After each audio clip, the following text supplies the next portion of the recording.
Inside Stone's Gambling Hall in Sacramento, California, you'll find Sammy's Restaurant and Bar. Recognized for its innovative, healthy global cuisine, Sammy's offers menu selections made with local, organic ingredients. Indulgent options like truffle fries, duck tacos, artisan wood-fired pizzas, fresh salads, and more, along with an eclectic selection of craft beers and classic handcrafted cocktails.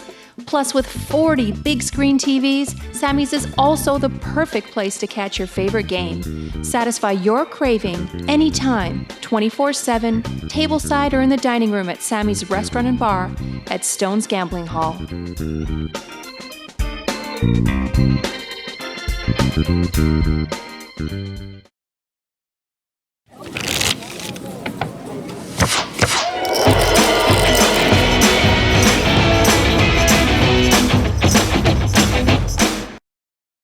You do. Speaking of social interaction, are we socially interacting right now? Right now, we are super live. My social interaction on social media. I don't think that face-to-face contact is really doesn't do the trick. But we're really actually live now. What? Oh, we're on the air. It's crazy. Oh well, let's do this. Stone's live. Here we go. All right, what are we doing? I think there's a tournament going on. You're technically on the screen in the corner, so you're time traveling as usual. So I mean, really, what it comes down to is I can't pretend like I don't know what's going on. I mean, you're organizing it, man. I'm in charge. Just throwing it out. You guys are in trouble. Well, welcome to Stone's Live. This is the 40K Guarantee Stone's Live final table. Some stiff competition in the poker tournament market today caused us to miss the guarantee by about $2,500. So there's an extra $2,500 in the prize pool. We bring it up to 40 grand. We take out a 350 seat from that prize pool to give to first place. Oh, okay, so that's why it's 350 off, because I'm like, look, you only missed it by one seat. Yeah, no, yeah. that would be nice, except for from that one buy-in, 310. And now you set up these tournaments, so these 40K guaranteed. So if we didn't make the guarantee, then you're fired then. No, I pay it out of my pocket. Oh, well then I think, yes, we should always make these guarantees. I try, believe me, I try. But you know what? The great thing about an overlay is that it's good for everyone. Oh, you know? yeah. The poker players get extra money. It's great advertising for the house, you know, to be able to put that money up and say, hey, look, we're going to have a great tournament for you, no matter what's going on. If only 5 people show up, you're going to have $40,000 to play for. Can we somehow work that in sometime to where we don't advertise anything, right? And just be like 40K guaranteed with 10 players? That'd be great. Well, we have a pretty awesome lineup, a good mix of regulars and some new faces down there. So let's head on down to the table and introduce these guys. There we are, seat number 1. We have Andrew. He's a Stone's regular tournament grinder here. You probably see him all over the place playing on the tournament circuit. He's sitting down at 199,000 or 999 Ks, as it says there. Ks. They have a lot of Ks in front of them. So many Ks. Over there in seat 2, you're going to recognize that young man. That is Homeowners Association, also known as WA. WA is another, I would say, tournament professional. He makes a lot of final tables, and he's been on our live stream final tables before. Yeah. WA's sitting on 149,000. Decent stack. We're coming in here. Going to be starting up at 3,000, 6,000 blinds, so a lot to work with there. Our short stack at the table in seat 3 is Paul. There's Paul. He's new to the stream and I think pretty new to Stones. I haven't seen him around a ton. Cool. But the picture he sent was from another final table. So I was going to say it looks like already he's in a tournament pick, right? He's sitting on 62,000, so he's got a little bit of work to do. Over there in seat 4, one of our regulars to not only the live stream tournament, but also the cash game. That's Brad. Brad's sitting on 177.5 Ks. Gina in seat 5, that's our chip leader. Oh yeah. Look at that stack. And you know how I knew? Because I roll up here, right? And I see Gina outside. Nice profile picture too. That doesn't look like her. No, it doesn't look like her. But Gina's outside having a smoke, just chilling, hanging out, you know, and I'm just like, oh yeah, I'm just here for the final table commentary. And she's like, oh yeah, I'm in it. You know, and I'm like, you're like, of course you are. But everybody else is like, you're just the only person, you're not on break, you're the only person, obviously she had enough chips to not worry about it. She's feeling nice and relaxed. Yeah. All right, so we got a hand coming out, so let's get around here, introduce everyone else real quick. Roger in seat 6, that's Roger Bailey, 295,000, second in chips. Dan in seat 7 has 178,000. I'm going a little fast here. Let these guys catch up. Yep, Dan the Carpet Man. Moving over to seat 8, that's Joel with 120.5 Ks, and Cyrus is in seat number 9 with 164,000. So we're already in the action here. We took a little too long introducing the first. We're hanging out. Well, I mean, so. look, you're named. We changed names tonight, anyways. So really, it doesn't even really matter. I'm Justin Kelly It doesn't even tonight. matter. Get over here. Stop This is pushing me fun. out. What are you tucking? Should we pushing switch me out of the seats, booth? or what do you want to do? I think they got it. They're I good. think I'm a better looking Justin Kelly, anyways. Wow, brutal. Whatever. Well, give me the suit, man. I'm taking over. I'm in. All right, I'm sure that'll get fixed at some point, and for now, we're going to jump into the action and not worry too much about it. I'm so worried. So worried. All right, so it looks like this first hand, Andrew woke up with queens. A nice start, and he's going to get some action from the chip leader, Ace 8 suited.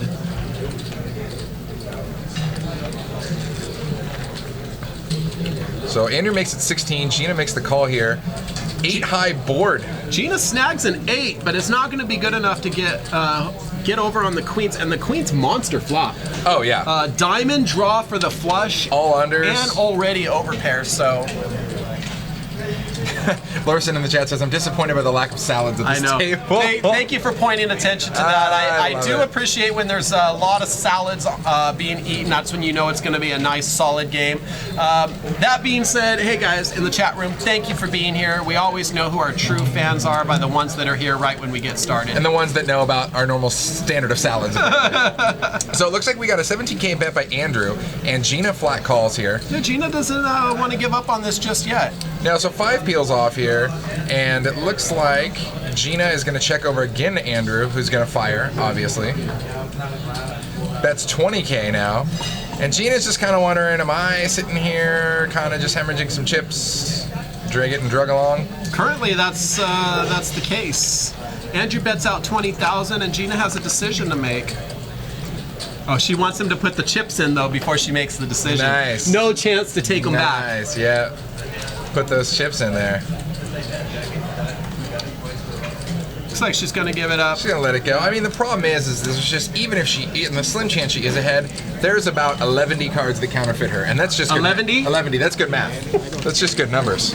Hey Bob, our names are Station. Our names are backwards. My group Get that fixed. I don't want people to think I'm take all your I credit. wouldn't either. Take all your Well, good as it is, you already credit. pushed me out of the booth. You and tuck me, Yeah, man. me I'm like tuck me. halfway over here. You want me to go this way? Where's? Where? Okay. Yeah. All right, guys. Damn. First hand already shaped up to be a fun one. Exactly. Oh, it was pretty cool. And that all diamond board, and it's funny. People just get funky and they play a little weird when it comes to all suited boards. I mean, How do you do it? How would you do it? Would you be comfortable there? No diamond draw? No, not at all. But it just changes your hand. For me, it's gonna encourage me to kind of make a move at it and either get them to lay down or them to come back over the top of me and just be done with that hand. I don't want to just be dragging along. Like, am I good here? I hope I'm good. I hope I'm good. I just want to kind of get information earlier than later. That makes sense. But then again, what do I know? I don't make final tables anymore. I make bubbles. Do we have the audio on right here? Let's see.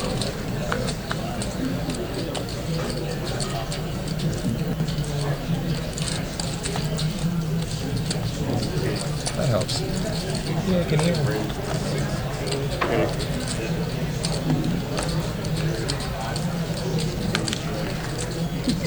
There it is. Master C in the chat room. Tank X87 is Cax Smite. Hey guys, we appreciate you being here and joining us for the Stones Live 40K guaranteed final table. I love it. Only donks order chicken Caesar vinaigrette is so GTO. No, that's true. I mean, guys, I just demonstrated that out there in the cash game. There was one guy with the Caesar, he did not do well. Yeah, you need alcohol. There's definitely a lack of alcohol at this table. It's true. Oh, wait, at this table or that table? Yes.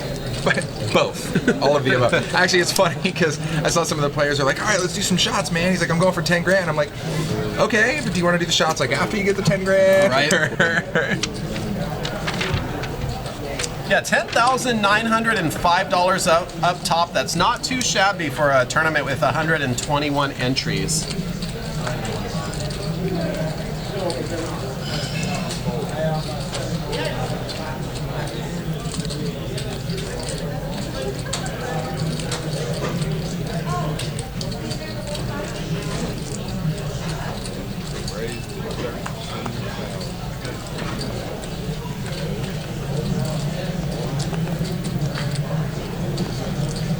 right, so it looks like we had a raise here from Cyrus, +1. He's going to make it 13K. Looks like everybody's going to get out of his way. Now over to Dan, the carpet man here. A little high-low suited for Dan.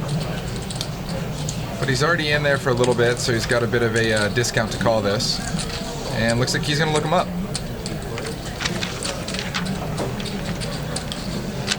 So to the flop here, King 10-5, couple of diamonds. Misses everyone. Yeah, Whiff City population, both these guys. But, you know, this is where aggression is going to pay off. This is where position's important here. You know, especially with that board, I struggle to see Dan make a bet. Yeah, it's tough for him, obviously, so he's going to check it over. And Cyrus is going to continuation bet, who made a raise in fairly early position, so I'd like to see a C-bet here. A C-bet's easily going to take it down, obviously, in this scenario. But kind of regardless, I'd like to see a continuation bet and kind of keep going with the strength image that you portrayed. Wow, we're gonna have a check here. 8 peels off, and his hand actually does improve with the 8 on the turn. Nice. And there you go. Now, no hesitation there when he fires. Iskax is asking, cell phones allowed at the live stream final table? Yes, we do allow the players to view the stream on their cell phone. No headphones, no sound. It is on a 20-minute delay. Keep that in mind, so everyone gets the same amount of information. They're not allowed to listen to us? Oh, they're missing out. I know. God, Yeah. they're So really missing out. They can't find out all the crap that we talked about them until much later when they go back and watch I it. can't believe you said that about me. You're welcome. That's the nicest thing anybody's ever said about you. Larson, you in the chat room, you're absolutely correct. It is live commentary and a 20-minute delay on the stream. We do 25 minutes on cash games, 20 minutes for tournaments. We're actually seeing the hands the same for the first time, the same time you guys are. It's true. So when we call a bit of like a one-outer train wreck that makes a straight flush, and I jump out of my seat, that is not a canned reaction. That is very real. It wasn't. It wasn't me goosing him. That's very not real. what happened. It's true. I hope. We always got to bring a goose into the equation. Brutal. Well, it was Thanksgiving. I mean, people eat goose. Fair enough. Yeah. Fair enough.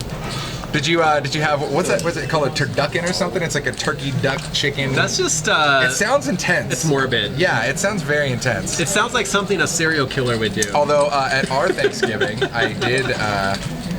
My sister is vegetarian, vegan. I don't even know the difference really, because obviously. Did you do a tofurkey? They did a tofurkey. They did a tofurkey. I took a small. That's bite. not a real thing. You're making this up. Where did we find the tofurkey bird? No, they did. They got it, and I tried a small bite. I didn't die. That's a good sign. Oh. Not that I want to go enjoy it again, but. My mom makes homemade Baileys, so. Oh, dude! Actually, you Bob, win. You're Bob winning. and my mom went Bob and my mom. Bob and me went to my mom's, Okay. and we had homemade Baileys in Kahlua. It was delicious. Yeah. Wait, dude, you guys are killing it. Homemade Baileys. That sounds amazing. I asked Bob because we sent him home with a bottle of Kahlua. I'm like, have you tried that Kahlua yet? And he looked at me. He's like, it's gone. It's gone. Have you tried it? You mean, is there any left? He's like, no, that was gone the next day. It is delicious. I had some of the Baileys in my coffee this morning. Nice. Right on point. Nice. Right on point. Baileys and coffee is just like, it should be a must. That's how you're supposed to start the You're workday. supposed to wake every day up like that. That's it. I'm starting a trend. Too late. I already started it. Okay. But I'm talking every day. 365. Let's do it. I'm in. All right, we got Dave here slinging cards at this final table. Stone's last Sunday 40K guarantee, and let's see if we can get some action hands here. Master C said he has tried some turducken and tastes like chicken. Not surprised. And that's everything tastes like chicken. Everything does. Everything tastes like chicken. Except tofu. I don't even. Chicken tastes like chicken. Just saying. But that's just because that's what the Matrix is telling us it tastes like, right? Oh man, I saw the glitch. I saw the cat walk by twice. I saw the lady in the red dress. I wasn't sure if we were in the Matrix. Look at this hand. We have an ace, queen, pocket jacks, pocket tens. Oh yeah. Trouble's a brewing. I love brewing some trouble. So we have our homeowners association here, raising it up to 18K. I sure hope that sticks. I really hope that how sticks. could it not stick? No one deserves that more than him. And you know what? And the thing is, if he beats me in a pot, I'm gonna be pissed because nobody likes paying HOA fees. No doubt. HOA fees suck. Just whenever you lose money to him, you're paying the HOA. I even don't mind Roger, if he gets the right price, getting in here with an ace-4 suited. Yeah. That's like one of those sneaky hands that if it hits right... Yeah, well, he's not going to get the opportunity because Gina's going to 3-bet it to 40K here. And I'm not surprised to see that. You know, with a middle pair like that, obviously she can't put, you know, Hua on jacks, and she's just thinking, okay, well, I definitely have to, you know, establish some dominance here with my 10s. Now look at this decision for Dan, though. Yeah. Dan's sitting on 160,000 and lays down ace-queen. It's solid. to a 3-bet, yeah. Solid lay down. 3-bet is what you're just like, you know, and I'd like to see if Gina would have flatted. I wonder what he would have done with the ace queen. I wonder if he would have tried to get snappy with it and try to raise and make a 3-bet himself, or if he just would have flat called. But either way, he gets out of this here. So we got battle of the pairs. Oh, ace queen would have got it for Dan. Oh my God. Pan the camera to Dan the Carpet Man. Or Dan. Can we get his face on there? Yeah, no?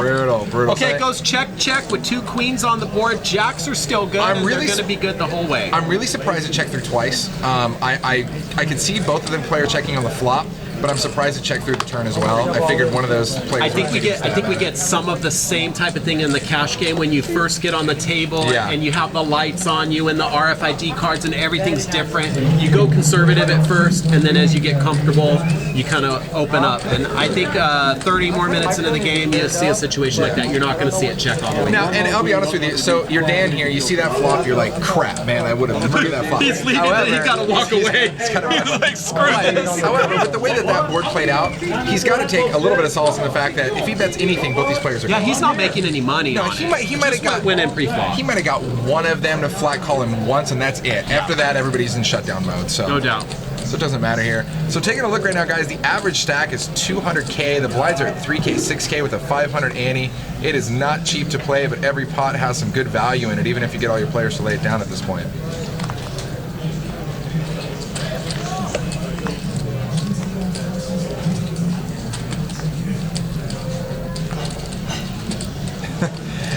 The RFID sees all. I'd say about 85% of all.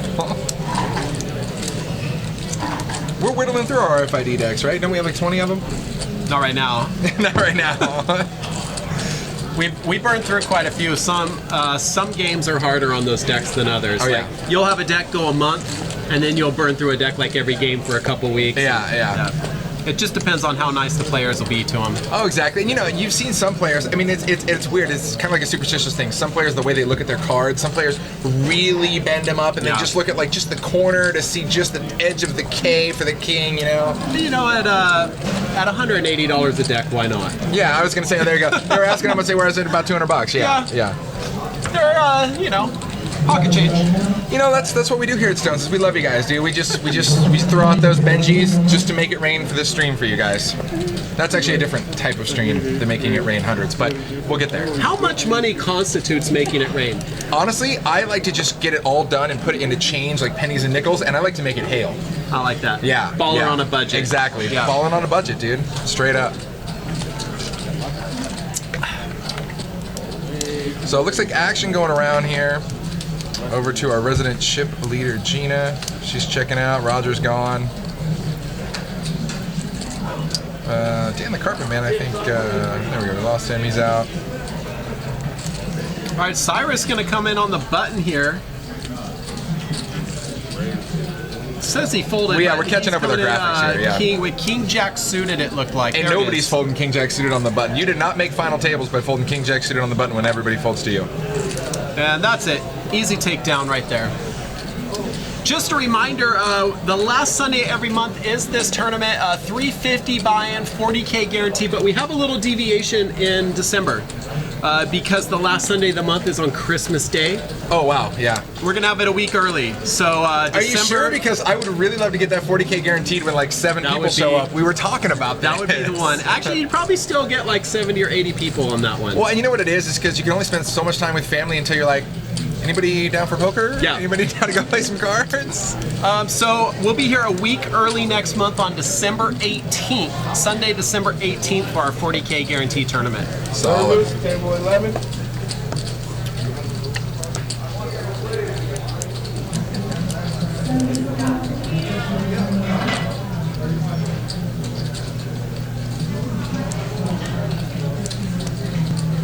Suitered. just because it's a good shout out, Suited. Cheers. If you guys haven't joined our stream, it's your first time. When we say Suited, it's a drinking game and you just participate. Doesn't matter what you're drinking, we don't judge. I judge. Yeah, but I don't. So again, it's a good balance. That's why you get 2 J's. The non-judging J and the very judging J. Obviously the guy in this suit's the judge. It's whoever's in this seat, because I was here last week with Jake, and he was giving me very judgy eyes the whole Very stream. judgy eyes. Every time I'd say something, he'd look at me in judgment. His eyes were piercing my soul. So damn, Gina, look at that. That's an old Martin reference, but we're gonna take it. So she's clearly chip lead here at 417K. Roger in second in chips with just under 300K. Solid, healthy stacks here, but even then, 3K, 6K, it's still not, it's every pot matters here at these blinds. And this, it's funny watching tournament poker. I mean, for those of you guys who have grinded these larger tournaments, when it gets down to the final table, every pot matters in how you play it and every chip matters. Every chip matters the entire time, but when you really get down to it, like these pots, people fight for them. It's not just like, okay, check it down, see what happens. It's like, no, I really need to win this pot. Every chip is essential. Unlike the cash games where you can just spew and rebuy, which is why I love Stones. Is that what you were doing over there earlier? No. Luckily, other people were doing that, and I was just benefiting. That's nice. Yes. They're probably having some of that homemade Baileys. Nope, that's all mine. Yep. All right, Gina wakes up under the gun with pocket 10s. Again. Beast mode. She had 10s last time. She's gonna bump it up. Looks like maybe 21,000. Let's take a peek at what the graphics say here. So those chip denominations, the blacks are thousands, the pinks are 5K, and the reds are 500s. Yes, and after our next break, we should be removing the reds and putting yellows in play. Those are 10,000. Or if we were really awesome, we'd do no yellows and go straight plaques. Because I love them plaques. You should marry the blacks. I would marry a black. If it was, is that legal yet? I know there's a bunch of laws. Everything's legal now. Okay, cool. All right, Andrew comes along with King Queen. He's got 2 overs, and looks like Brad's thinking about a call, but he's gonna let it go. We're heads up. Gina and Andrew looking for a flop. Pocket 10s versus King Queen. Ace 6, 3, couple of diamonds. Whiff City for Andrew. Gina's 10 still the best. Now that ace on the board though could get Andrew a free card, and it does. She checks. Andrew could bet this, potentially take it down right now, or check and wait to see if he can catch something. Oof. Just a straight draw is all he can catch. Now that's an interesting card here because the 10 that would mint him and make Gina a set would be really bad for Gina. Would be an action card. Yeah, so we need any card below a 10 here, or yep, there we go. That's gonna give the check mark to Gina. Gina's gonna take a line check the whole way, and she is good here with Andrew not hitting his king or his queen. I'm surprised to see Andrew not take a betting line there when a board peels off ace rag rag to a pre-flop razor and they check into you and there's no c-bet. Generally speaking, yeah. I like to always fire that because they're gonna have one of two things. They're either gonna have like top set of aces or they're gonna have nothing. They're gonna have kings, queens, jack. They're gonna have something that ace is very afraid of. Because they didn't have any sort of ace king, ace queen, ace jack in their range, obviously. They wouldn't check that unless they were super crafty. I don't know, I'd like to see a betting line there if it was checked to me.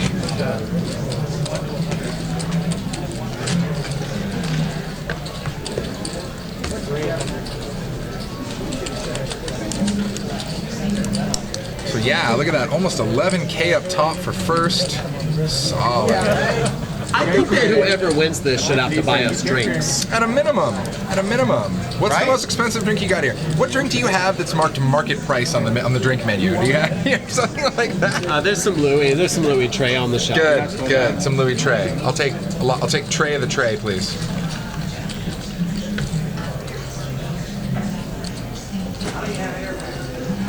Plaques on plaques.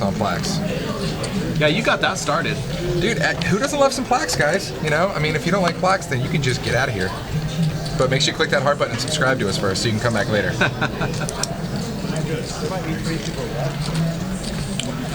25,000.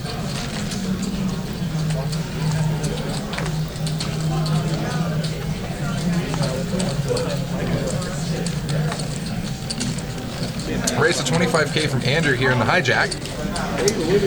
Over to 2 pocket pairs actually, deuces and 7, so deuces got out of the way. But 7s here does not look like it's going to get out of the way. Might be stacking out a little 3-bet here. Whoa, get a little funky. Oh, look at this. Gonna put the pressure on it, and I like this. I like it here. It's gonna be pretty difficult for Andrew to call this. It is, and you know the funny thing about it is if you take a look, the way that this hand was played with the limp and then the raise and the 3-bet, it just screams way bigger than 7s. It screams jacks, queens, kings, aces. It screamed like, ha ha ha, my trap worked. And the thing about a hand like Ace 10 is it's a much better hand to be raising with than calling a raise with. No doubt. Nobody likes to call a raise with Ace 10, but raising with Ace 10 makes you feel good. And he is going to get away from it.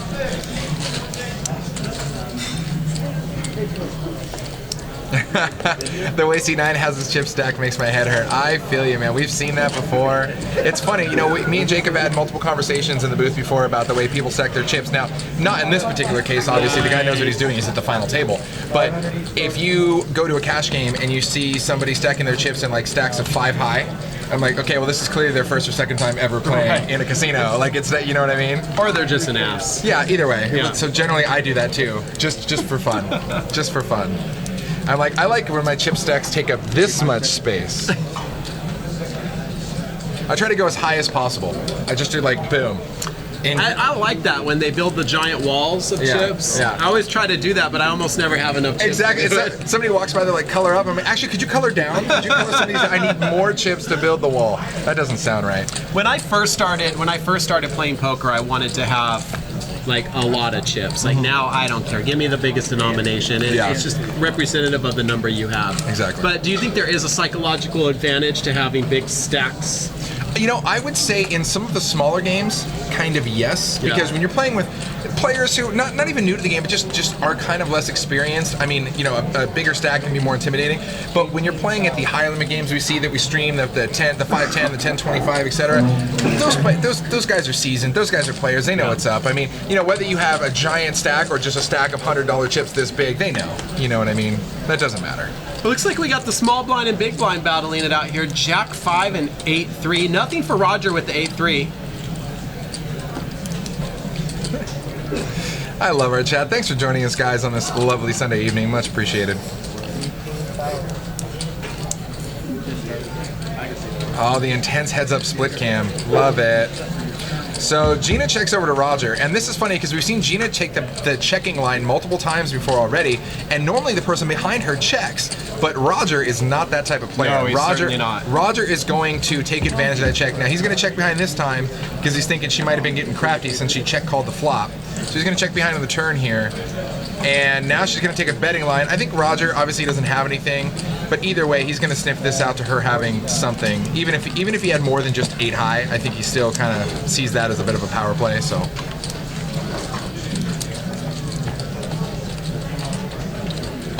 Gina continuing to dominate here at this final table. And the other thing too is whenever, I mean, obviously Roger didn't have anything there, but just overall basic tournament strategy is you'd love to pick on the small stack when you have a large stack. So considering that Gina and Roger are first and second in chips, those are the two players who don't necessarily want to tangle with each other because they're the only players who can crush each other. And so you'd much rather go pick off all the small fries and then, you know, start upping your way down the ladder.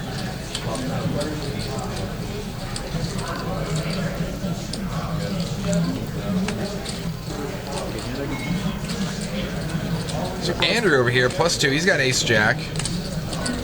Blinds are Andrew's 3. getting these kind of like middle range ace hands off suit. He's picking up a lot of them. And you're getting them in kind of funky positions too. It's not like you're, you know, it's not like, oh, sweet, I got ace jack on the button and everybody folded to me, you know? So he's going to make it 21K here. Hua's going to come behind, pocket 9s. And then Paul, who's got 7s, is going to think about it for a minute.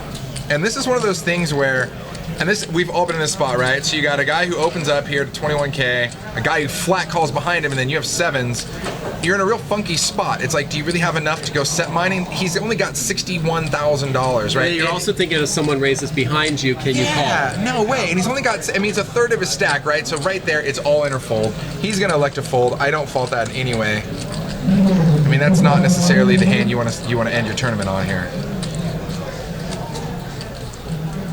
Is that Dan coming in with 4-3? And then you have Dan, who says, I do what I want. He's last to act. He knows he's going to get to see a flop. And he almost flops straight. But That is a huge flop for Hua, man. He's going nowhere on Yeah. that flop. And we got the C-bet here from Andu, which I don't hate. I mean, he obviously raised an early position, and he's going to fight. But then the insta all-in from Hua is just going to shut this game down. I believe so. This looks like Hua's pot. No one's calling. This goes to fold right now. That was so instant, so passionate, so just, this is my pot, bye-bye. It's, yeah, easy money.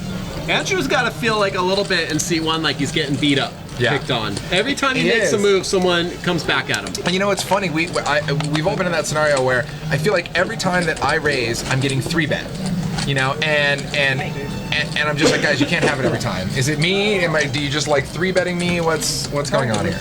Sorry, I was laughing at the chat.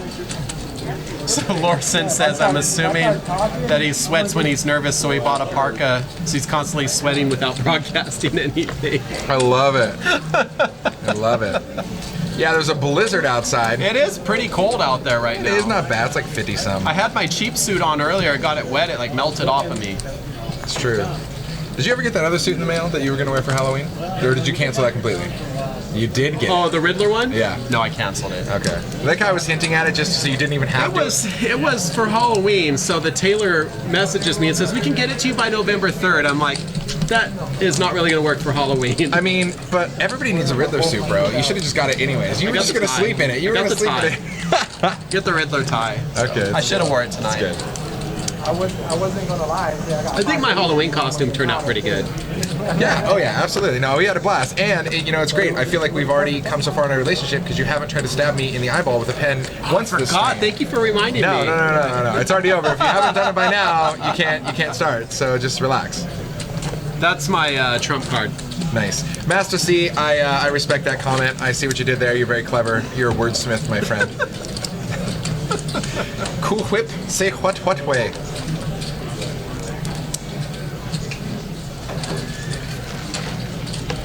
So with some of these players at the table, a lot of these players make final tables. Are you thinking we might see a little Chopalicious action later? You know, the players are required to play for 2 hours. Okay. And it's possible, you know, there's good value in a chop, but at the same time... But you know how it goes. I mean, there's some players who religiously do not chop. I'm one of them. And there's some players who like, hey, you know what, man, we can all get third place money right now, let's do it. Looking around at these players, knowing their history, do you see potential for chop, or is there a couple players who are like, no, not going to happen? You don't have to name names here. Yes and no. There's a player at the table that I know is not a fan of chopping. There's like 3 that I know are very well known for chopping up tournaments. Hey, let's get out of here. We can all get a good amount of money right now. We can get drunk at the bar right now.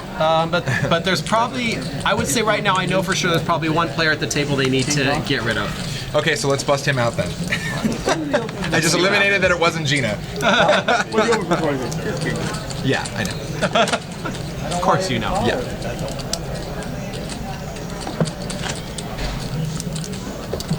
Does Stones broadcast chop negotiations? You know we don't, but it'd sure be funny if we did. But they actually do it pretty anonymously, right? You guys, you lay down cards, vote cards, yeah. You lay down vote cards and you throw it in there. That way, you know, is everybody agreeing to chop and you're not that one person sitting there not raising your hand. Everybody's looking at you like, dude, really?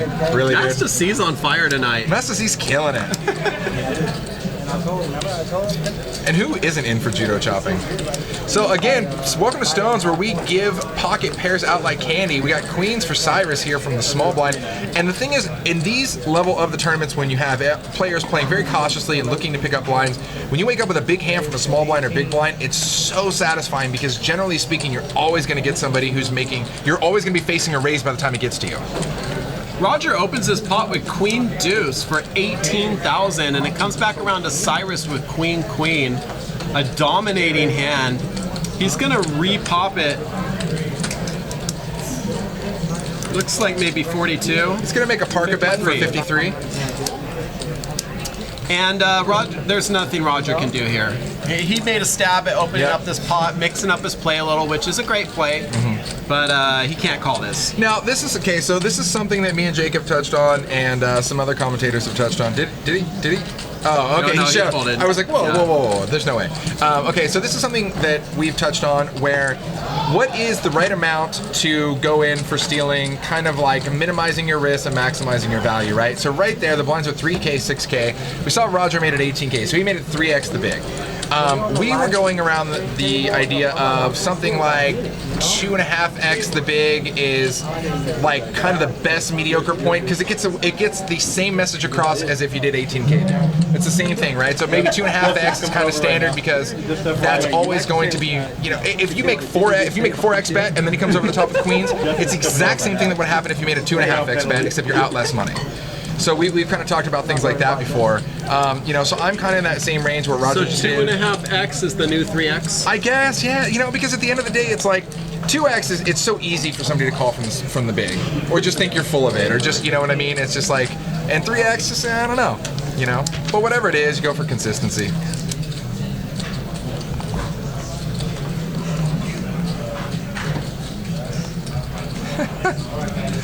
Oh man.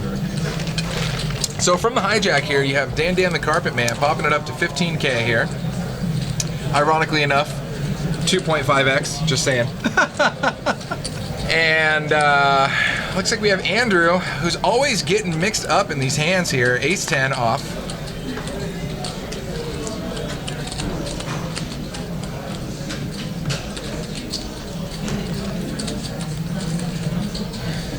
And he is going to make the call. And it looks like we have Hawa with some fun suited connectors coming in here. All right, the battle, 3 of the best here. So we have the hijack versus the blinds. So Dan the Carpet Man here with position. Flop comes down, Jack 9-4, total rainbow. Everybody misses. Hawa actually has a bit of a straight draw if a 10 peels off. And Dan the Carpet Man has nothing, but they're both going to check it over to him. He does have a little thing we like to call position. And pot's at 50K. Dan's gonna fire out 20K. And that should be enough to get through, I'm thinking. Andrew, it's tough for him to do anything spunky with Hua behind him, and Hua's like, I can't be part of this. So, great little pot there that developed for Dan. Double called and then taking it down. And he shows it. He shows the 7 high. Wow. Smite the almighty smiter. Advertising for later. Advertising. You know, I don't know if advertising is something I want to do at a final table where it's not like you're going to be getting a bunch of monster cards. You got to be making moves and just scraping through these pots, you know?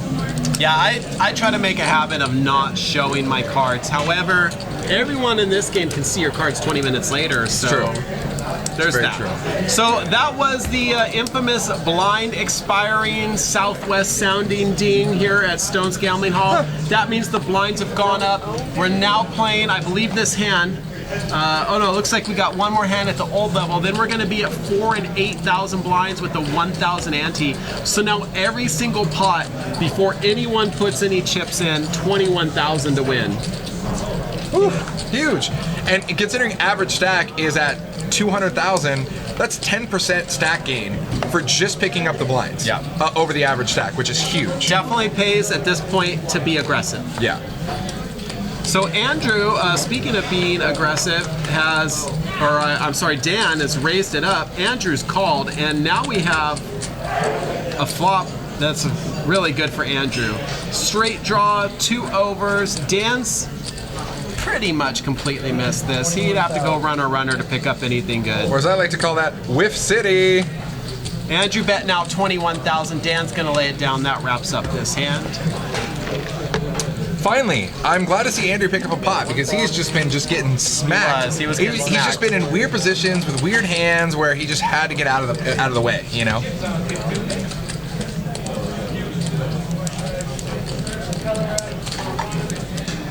All right, so those blinds are up 4,000 and 8,000, 1,000 ante.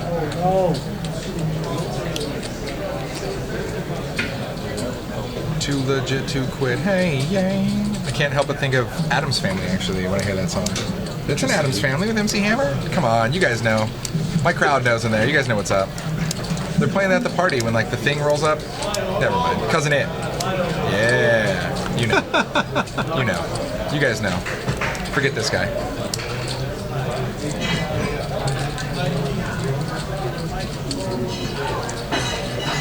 What was the buy-in to today's event, good sir? Tree Fitty. Tree Fitty, because that's legal in California now.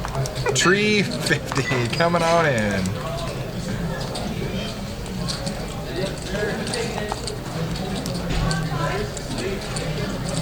So I know that we've been advertising. It was going to be me and special guest. I think you think pretty highly of yourself as a special guest here. More special than anything. That's. I mean, I wasn't gonna say it, but Very special. Pretty much. You're super special, and we love you.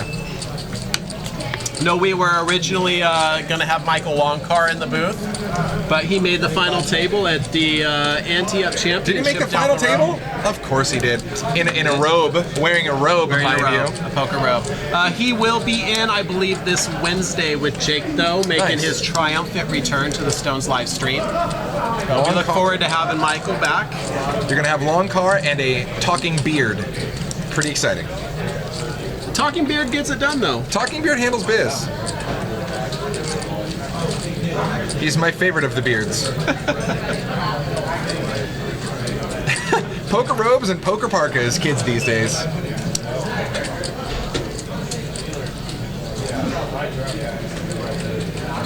Tournament director Khan was in this tournament today, too. Went out in 12th. I was really hoping to get him for his debut on the so stream. Good. Yeah, debut con on the stream. I saw him. He hopped in the cash game right after, right? I think over he's in there? the Omaha Yeah. game, Oh, yeah. oh, nice. Okay. So Brad's got the check mark on this river, and it's going to be pretty difficult for him to extract any value. I mean, he could even bet the minimum here. He's not getting called by anybody.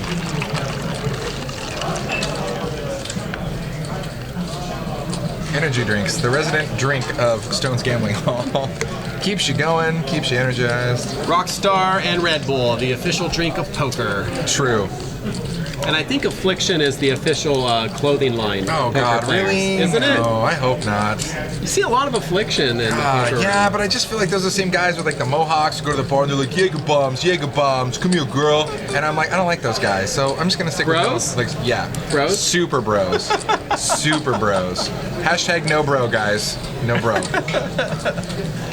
We can get that trending. Hashtag no bro. No bro. What's up, bro? So 35K here, bet by Cyrus, and Wow. that's gonna take it down. Holy crap. Dude, taking it down on the 4-card straighted board. There's power in that parka. Sure is.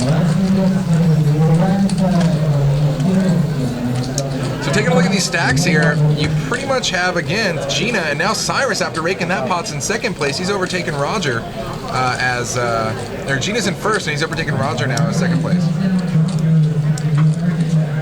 S Plum, welcome to the chat room. Message received, sir. We'll check my email later. Yeah, hopefully it blocks those nudie pics he sent. That's It doesn't. Yeah. No, it puts them right into a special folder. Oh, nice. Filter.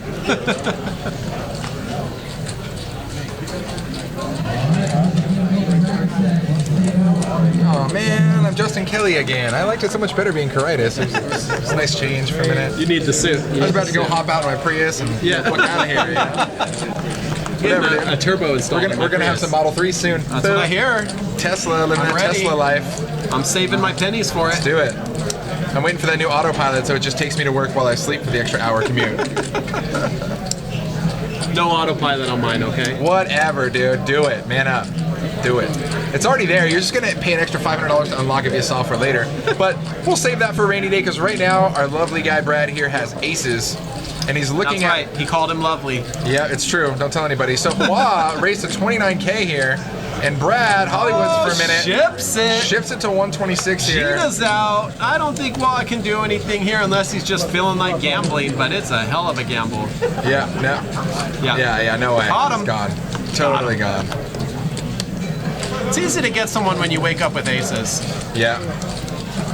And the thing about it too is and this always gets me in trouble, right? Because let's face it, at the poker table, if you ever played with me, nobody ever gives me credit for anything. I could show you a straight flush, and they'd be like, you don't have it, I call. And I'm like, yep, it's still a straight flush. Like, nobody. Okay, so at the end of the day, in tournaments especially, it's really funny because whenever I wake up with a pretty solid hand on the button, like ace queen, ace king, ace jack suited, like, everybody always thinks I'm making a move on the button.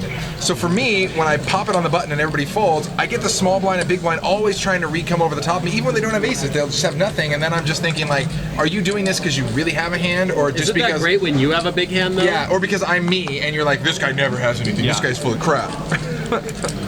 And I am full of crap, but only like 20% of the time. Times 4. But yeah.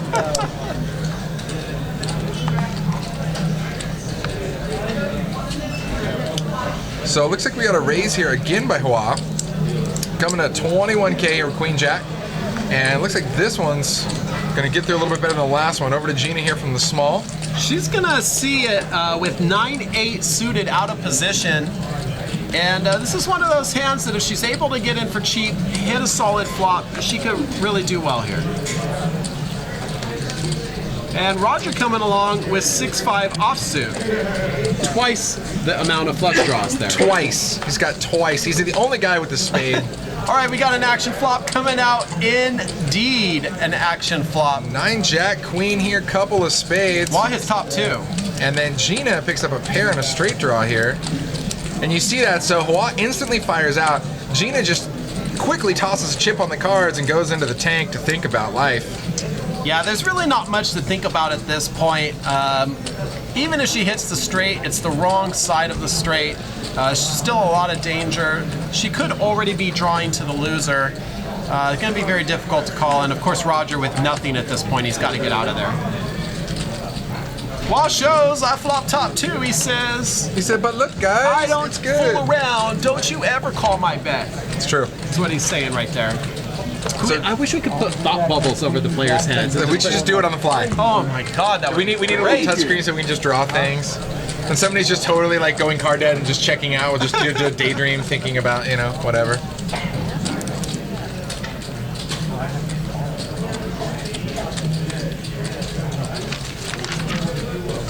So right now, the next person to bust out gets almost 1,000. It's not bad. Not bad. Not bad. I mean, for coming in here, playing a tournament with a bit of an overlay. You know how it works, though. Oh, I'm very aware. If you don't get first place, you're not happy. And I call it the Ricky Bobby approach to poker. If you're not first, you're last. First, you're last. Shake and bake. Shake and bake. That's how it goes, Sweet guys. baby Jesus. sweet 7-pound, 8-ounce baby Jesus. No, it's funny. You can see someone cash out third place and take home $30,000, you know, for a $1,000 buy-in, and they'll be all upset. I should have folded that hand. I can't believe I'm out in third. This tournament poker is tough because you have 100 people playing, and only one person's going to leave happy. That's true. That was me up at the circuit event recently. All I wanted was the ring, and nothing else really mattered to me. It was just like, oh, it's a sweet cash out. I'm like, I don't care. I wanted the ring. So when people asked me in the commentary booth, like, well, what are you doing commentary? I was going to get it sized for my middle finger so I could show it off. So I could show it off accordingly. That's all right. There'll be plenty more ring opportunities, you guys. I assure you. Now I know what to get you for your birthday. Oh, thanks. Will you? Yes, I will. Right there. All right, looks like we got Joel scooping up a pot with Ace King. We haven't seen much from Joel yet, so I'm sure he really needed this pot, obviously, Yep. guys. Oh, you're on that one?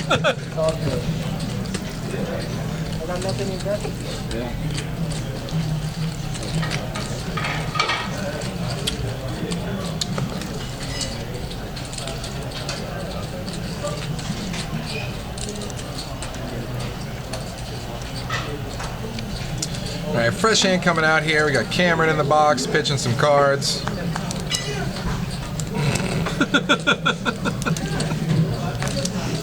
The buy-in was $350 to this one, Jim. I think we have a command for that. Let's see if it still works. There it is. Ba-boom. Ba-ba-boom. Looks like we got a raise going up from Hawaii over there with Ace 8 plus 2 here. He's going to make it 24,000 to go. Over to Roger. Roger on the button. King 10, kind of a spunky hand here. If he wants to get involved, he does not. Back around to the big blind, Joel with King 9 suited.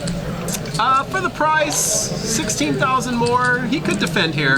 Yeah, the problem is though, I mean, sitting in a stack about 100,000, 16K, I mean, it's rough. It's never easy. That was meant for you.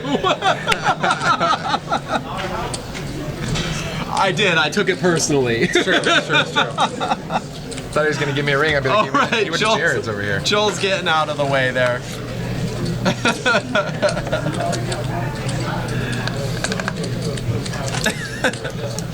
What time did this current tournament kick off this morning? 10? 10 o'clock it starts. We open registration for all of our events 24 hours in advance, so you could have signed up as early as yesterday at 10 a.m. Starts last Sunday of the month, 10 a.m. It runs until it's done. We live stream the same day. We don't make you come back on another day. So in and out, one day, 11 grand in your pocket. That's the way to roll. The one-hitter quitter. Yeah. Pick it up. Buy in, spend the day with us, and then, go home with 10 grand in your pocket. Buy in 3-4 times. It's fine. We'll allow it. We've had players who've bought in. What's the most bullets have ever been fired in one of your tournaments? 10? 10 bullets? Probably. Solid. But the time the guy fired that many bullets, he ended up at the final table with like 70% of the chips in play. Do you remember that one? I don't, but here's my real question is, when you fire that many bullets, his break even was what, like 5th place? It was, actually. Yeah. Yes. Yeah, he fired. I love it. He bought in like over $3,000 worth of buy-ins, but then he was the dominant chip leader the whole way and took it down. Love it. What's this crazy Spanish music I hear in the background? What is this? Too. This is awesome. It sounds like there's a showdown. I'm waiting for somebody with a red cape and the bull's gonna start charging. I'm just trying to figure out where it's coming from. Maybe someone put like their phone next to the microphone in the truss. I love it. That's hilarious. I feel like it's a heads-up pot. It's a showdown. Okay, so Paul went all in with Ace, Jack, and Cyrus is going to look him up with King 7 suited. So we have our first all-in moment here. Dun dun dun. So Paul is all in with the first tournament life here, and he is ahead with Ace Jack suited. That's where he's thinking, hold, please hold, for the love of God, please hold. Oh, that's going to help. Ace 3 deuce on the flop. That's a pretty solid cinch in this hand. Unless he's going to be runner, running clubs, running King 7. Oh, sweat card. It's never easy, guys. You can catch a king or a 7. Never easy. And that's it. He's going to survive. Brick City. Paul scooping up a pot, doubling up through Cyrus. Now, I don't know if you guys caught this there. When he picks up the king on the turn, you saw some outs up there in the upper right corner, and you might think, well, hey, he had actually more outs than that. Wasn't there an extra king or 7 out there? Well, what we do here at Stones, we calculate true outs. So if a king or 7 in this particular case was dealt to somebody else in the hand, then we take that out of the equation. So those are actual true outs of what remains in the deck. True. We don't lie here. True dat. Except for me. Yeah, we don't lie, we bluff. Everything I say is a lie. Except that. I think, And that. but And that. it was, And that. but And that. I believe him, guys. I don't know why, but I believe him. I believe him.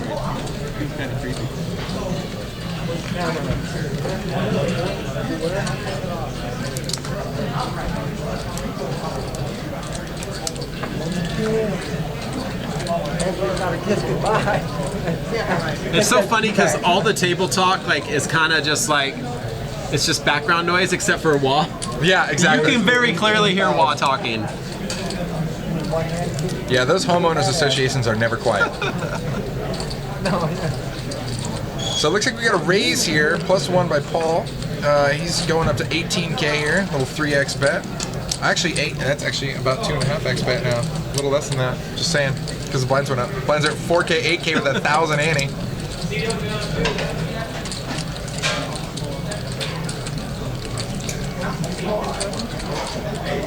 So it looks like Andrew here, how much more is it? So it's another 10K for him to call.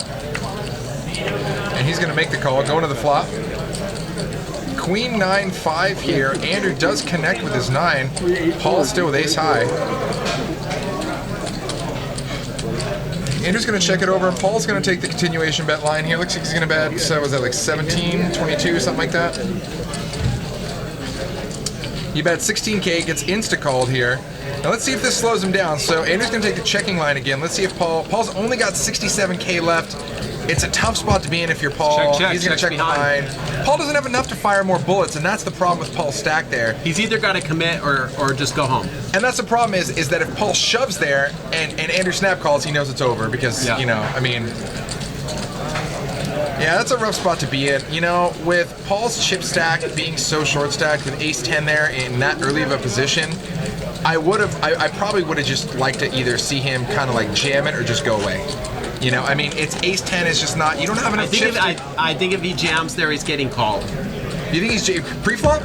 Oh, not pre-flop. Oh, yeah, you know, I'm thinking pre-flop. Just pre-flop because you're +1. I mean, it's just, it's not a hand you really want to get involved in there when you only have 100K because you don't have enough bullets to fire and With his represent stack, strength. that's exactly how I'd be playing it. Yeah. I would maybe making all my decisions pre.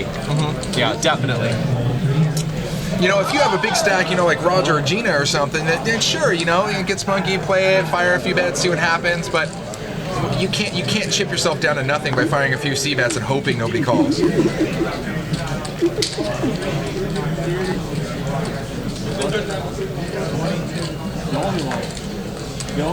All right, so Brad here, +1, same position. He's actually going to wake up with a big hand here, ace king. He's going to make it 22K to go. They played. Yeah, it doesn't look like anybody else has anything to play with them unless Andrew feels like tagging along.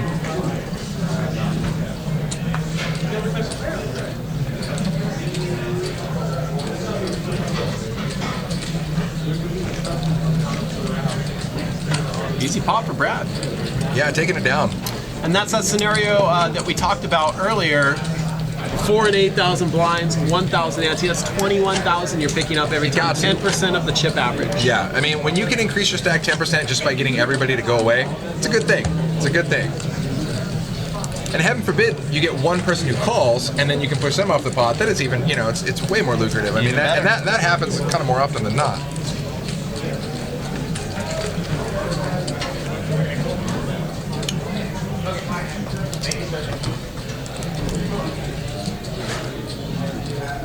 All right, no monster hands in this one. But it doesn't mean someone won't get creative and mix it up.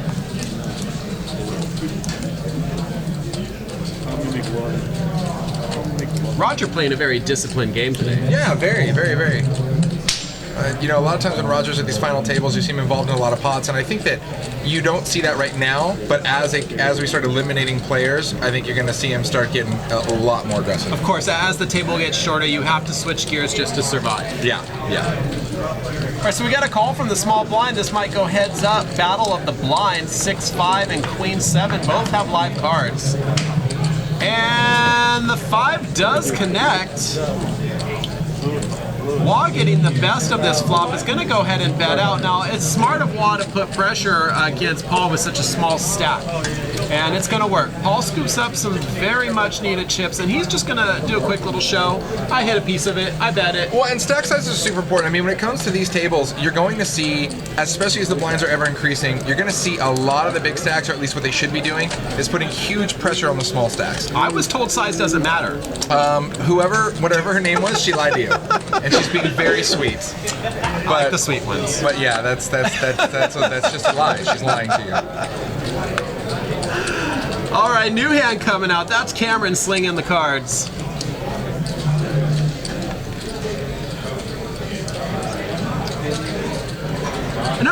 I heard that some poker shows they try not to call attention to the dealers. I think we have such great dealers here. I like to give them a little shout out and point them out, you know, when they're in the box. I don't understand why would you not want to show the dealer? No, and our dealers are very talented. Our dealers, like I said, it's one of the few places where there's some places where you go where you just don't feel right about the way that the dealers are doing things, and you almost feel like you have to almost double check your own pots, double count, make sure they're making change right, all these little things. Whereas here, I can just sit back and relax because these guys are on point, man. They really are. They do a great job. Joel with pocket kings. Now, here's the thing about what he did there. He took a long time to make this decision here, and I think as a player at a table like this, if you want to get action on it, you can't make it look like you were putting a lot of thought or effort into it. You got to be prepared for these big hands and know what you're going to do in advance when you get them. To me, that looked like a tell. He gave away that he has a huge hand. He's trying to think about how he's going to approach it, and it's basically letting the whole table know, like, look, this is a monster. Well, and the funny thing is so if and again, on the exact flip side of that, if if that's the way you're thinking, then I'm going to do that with 7 deuce. You know, like, hey, look at my monster hand. You know what I mean? Fair enough, yeah. And I've seen players do that. But one thing you'll notice if you watch a lot of like the pros, right? That's a double pro in case you guys missed that. Pros. If you watch a lot of the pros, they are very methodical in the way that they act and what they do, and they'll do the same exact thing, take the same exact timing every single time. Yes. You know, and it doesn't matter whether they're folding or this or that, which can become a little cumbersome if their timer happens to be a little bit longer than most other people's timer, because then they know it's an insta fold, but they're still gonna make you wait it out for 10 seconds. But yeah, I mean, they're very methodical in their actions, and they try to make it very apparent to do the exact same thing every single time. All right, Brad's in the small blind with pocket jacks. No one's opened this pot, so it's heads up. Him and Gina. You're not Did shaking. Cyrus come out? Cyrus, he could have called 8K. Yeah, I guess he did. Okay, so Cyrus is in there with ace-3 of spade, and Brad's gonna bump it up from the small blind with pocket jacks to 26,000. Gina gets out right away. Let's see if Cyrus wants to make the call and come along here. He is. He's going to see a flop. Just a call. We're heads up. Jack versus 8-3 of spades. Ace-3? Ace-3. Boom. And that ace hits. Now, not the happiest flop for the ace. He does hit his ace. Got a bad kicker, and there's 3 hearts on the board. But he says, screw it. I'm going to lead out. Brad checks. Love it. And folds. And again, these all suited boards, very scary. And I think that's one of those things where you know, you just take this betting line and see where the other person ends up, and real quick you can kind of put them on, okay, I mean, I think that it's very easy to blow somebody off a hand, or make somebody come out and be like, I have a monster or a monster hand with a redraw or a possible big draw, and then start making raises after you. I have no problem with the way you bet that, and obviously when he fires that, he's hoping one thing, Yeah, it hope the other guy folds. All right, changing of the guards. New dealer coming in, and we got 16 minutes left in this level, and then it's going to be break time. Don't forget, if you have a smartphone, and if you don't, go get one. But if you already have one, check out your app store, whether it be iTunes or Google Play. We have a free app here. Just type in Stones Gambling Hall and it'll come up. It'll show you all the games that are playing, upcoming tournaments. You can sign up, check your points. Totally free to you. Check it out. You can even check out Sammy's menu and figure out what you're going to order before you get here. True. And spoiler alert, everything on the menu is super tasty. Everything? Everything. Everything. Honestly, have you ordered something on the menu that you were like, this sucks? I don't think you have. And if you have, I'd be curious to know what it is, because I haven't ordered it. I pretty much get like the same 3 or 4 things every time. Well, exactly. So you clearly have no creativity. I got you. But I've tried a lot of the crap on the menu. Here's what's fire here. Lamb. Okay. Lamb's top dog. Mahi tacos. Wait, the lamb is dog? It's delicious. I only eat Doberman. The duck soup is my 3rd one. The chicken and the salmon. Nice. Yeah. Sweet. Pretty much all I get. I like the duck tacos, the balsamic chicken salad. Obviously the salads are fire, guys. It's not like you don't see them in every player in our cash game ever. Yeah, right? Except this game. All right, Cyrus with pocket aces goes and scoops a pot from Roger, who came in there with king 10. And now moving on to the next one.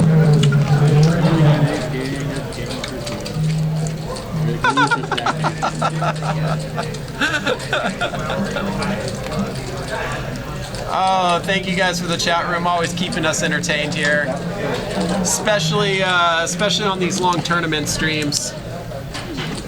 We need the love. It's true. Give me some love. You bring us smiles. Who's in the chat room here that has a friend that's watching their friend play that isn't normally here on our stream? Anyone here just for a friend on the table? Chime in if you have an account. If not, make an account so you can chat with us. Absolutely. We love having you guys here. Tell us who your friend is. Who are you rooting for? I'll tell you who I'm rooting for. Or maybe I shouldn't. Should I? Sure, who are you rooting for? Can I tell you who I'm not rooting for? Wow, that's even worse. That's even worse. That's so even worse. See, there you go. There's those dominating chip towers we were talking about. Yes. Over there with just the massive, like, love the it. tri-towers of destiny. I just over love there. it. Yeah.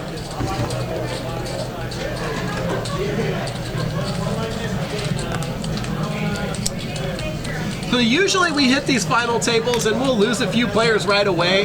These guys are playing solid poker. No one's going anywhere just yet. No, I know. It's actually, I'm pretty impressed that we haven't lost a single player yet. Then I'm thinking about what time I gotta get up for work tomorrow. You gotta go, just go. I'll take care of it. Peace. I'm out. I'll get up close and personal. I'll be right in that camera. Just I bet you will. little one-on-one poker sesh with Justin K. I bet you will. One-on-one with JK. We'll get up close and personal, guys. What, Brian in the house? What's going on, my friend? Looks like Dan's making a little move with Ace-Jack here. Back around to Gina, who originally just, looks like she just raised it 16K. She's gonna let it go. And Roger lets it go. Dan's gonna scoop it up.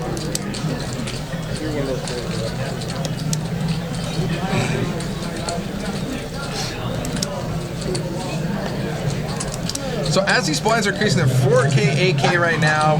When we go on break here, they're going to come back. They're going to be 5K, 10K. At the end of the day, we're going to start seeing some players drop pretty quick here at that level.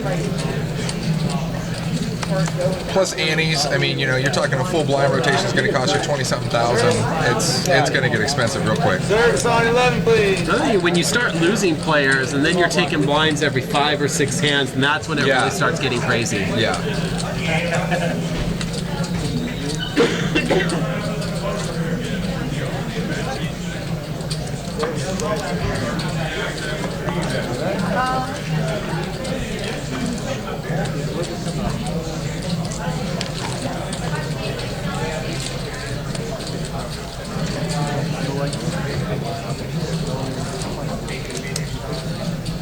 So action over to Gina here and the cutoff with King 8 suited. Ironically enough, Roger on the button also with King 8 suited.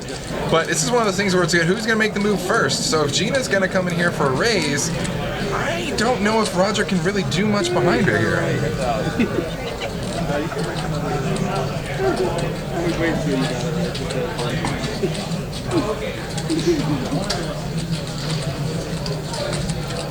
And so this is the funny thing, because Gina makes this race to 23K, and it looks like it's going to get through, I'd imagine. And the funny thing is, if she folds, Roger probably does the exact same raise with the same exact hand, and that also gets through. So that's polka. You said one.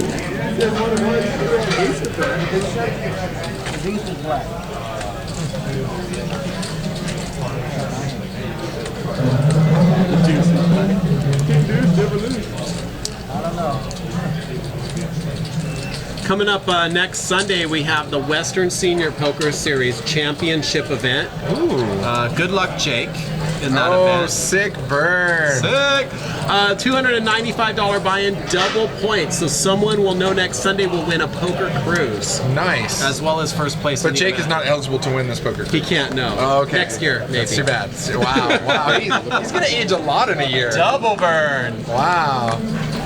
That starts at 10 in the morning. 50 years or older to qualify for those player points.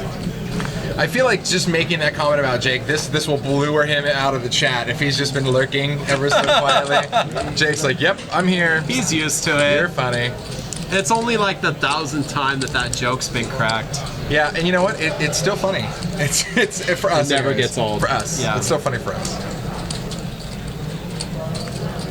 So going around here, looks like we have a raise to 20K by Roger in the cutoff. And action's over in the small blind to Joel here. And he's getting out. Cyrus here, our resident Parka, looks like he's going to come along. Sure is. So he's going to make the call here. So heads up to the flop. Has Roger dominated. Oh, look at this flop for Roger though. Roger flop's open-ended. Whoa. Which when you make a move with 7-10 and you flop that, you just got to be feeling good. So you can look down at the percentages and see even though he's open-ended, he's still really far behind, and a lot of that has to do with that 10 being copied in his opponent's hand. So there you go. See his outs there. You can catch a 6, 7, or jack to take the lead away. Roger's from betting Cyrus out. here. Cyrus instantly grabs chips. It doesn't look like he's going anywhere. Almost so fast that he was gonna Wow. knock a stack over there. All right, we get a third diamond on the board. No one connects. Cyrus's hand is best, but Roger's been taking an aggressive line. No, I can't. Cyrus can't be in check call mode here. Cyrus, I think, is thinking the only way I can win this pot is to bet it, and I totally agree with him. With the way he's been moving chips into the pot, too, I think a lead-out bet here is very believable. Yeah, yeah. And he does. He pushes out, looks like a 40-something. Roger instantly folds. Little did Roger know at that point, if he'd have bumped it up, he could have won right there. But with the way the hand played out, No way, you can't. there's no way he can make that move. Especially with how quick he snap called on the turn. Maybe he could have caught some running diamond potential or something like that. And yeah, he wasn't going Master in. C says Roger the pair dodger. Roger the pair dodger. You are on fire tonight. He is, man. Jeez, come on down and just get in the booth. He's going home early. He's got to work in the His morning. puns are pretty much intended. Oh, is that what's driving this? That's I'm here for him, man. I'm damn his it. biggest fan. I thought it was natural. I'm not impressed anymore. No, this is brutal. Tough crowd here, guys.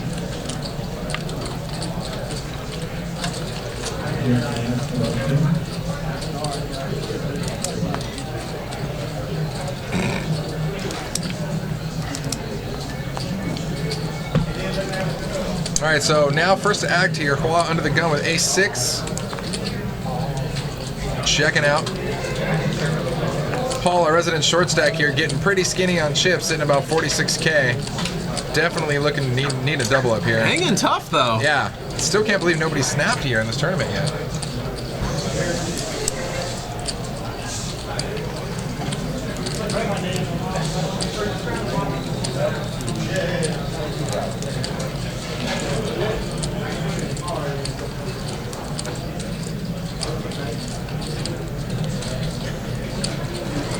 There's a nice little Twitter flame war going on right now between Jake and Veronica. I'm not surprised. Guys, if you're not following Jake and Veronica on Twitter, make sure you do that. It's some very entertaining stuff. She's at angry_Pollock, and he is at Oh the Jake my God. 427. What a You can hot follow mess. us too at JFK Stones TD and at Fat Train. You or is got it it. the Fat Train or just Fat Just Train? Fat Train. All right. I didn't feel I needed the in front of that. I figured it was implied. Makes sense. Is there a the Fat Train? I don't know. It's a good to look question. it up. If there is, he sucks, so don't worry about him. Let's see. Let's see Oh, who God, this guy here it is. comes, here it comes.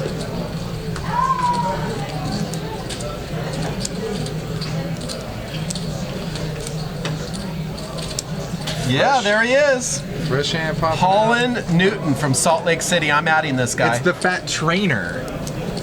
Same thing. No, not allowed, not allowed. All right, so Action Tracker catching up here over to Gina. She's gone. Roger's gone. Dan, the carpet man here in the hijack, he's checking out, which brings us to our button. Cyrus here with Jack 5 off, but it looks like everybody's folded to him.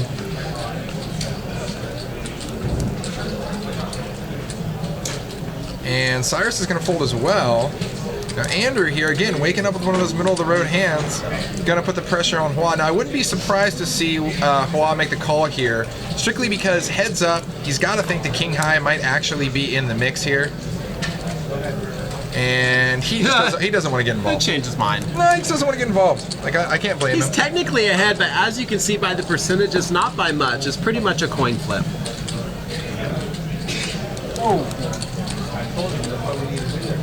So the other one's pointing about 24. I would have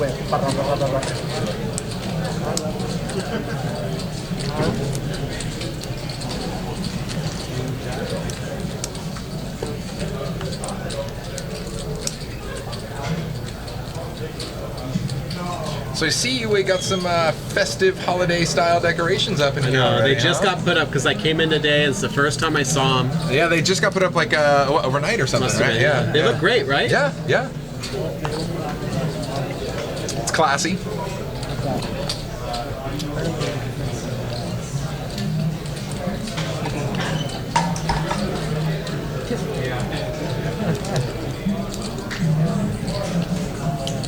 So action over to Gina here with King Queen. +1, kind of in a tricky spot. Lots of players behind her, but doesn't want to let it go. So she's going to go ahead and raise to 22K here.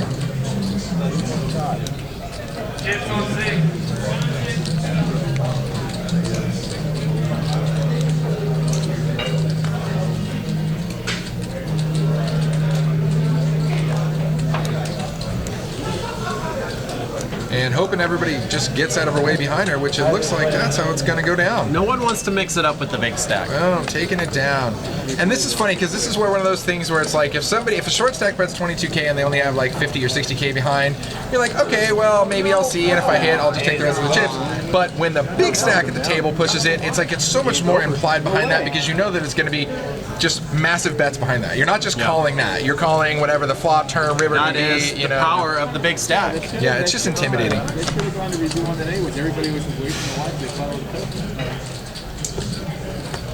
I called the person that had the biggest stack on the 5-5 game last week, or the 5-10 game. I called him the chip leader at the table. Technically, it's true. He's the chip leader. I thought Jake's head was going to explode. Oh, yeah? He's like, chip leader, this isn't a tournament? Oh, wow. Love it. Just tell Jake to go back and focus on the senior tournament. Stop. He's definitely not watching. No, he's not watching. He's busy in a Twitter war. Yes.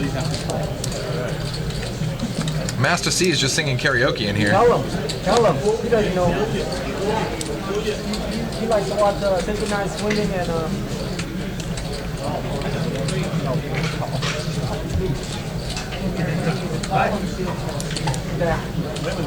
2 minutes left remaining in this round until we let these guys have a quick 10-minute breather.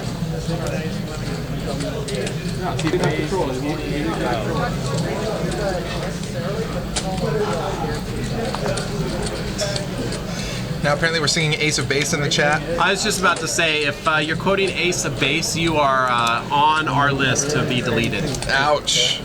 Deletion list accomplished. No Ace of Base. Nope. Not gonna happen.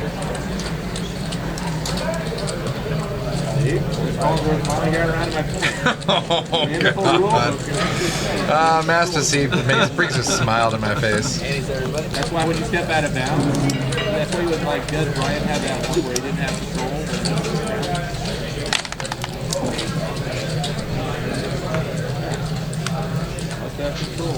All right, this is very likely to be our last hand before we go to break, but don't go anywhere after this. We're just taking 10 minutes. We have some fun stuff to show you during the break. I'm not sure what we're playing during this break. It's either going to be some hand of the week material, or we have some new stuff, some fun type of interviews about some hands with local players in the room. Oh, nice. Very cool. Some post-production stuff we've been working on. So I'm not sure which one's coming out here, but whatever it is, we got a lot of good content to keep you entertained. On 11, please. We'll be coloring up the red chips and coming back in 10 minutes after this hand to pick back up at 5 and 10,000 blinds. Well, let's go ahead and wrap up this hand before that. We have the tournament director called to the table. See if we can figure out why.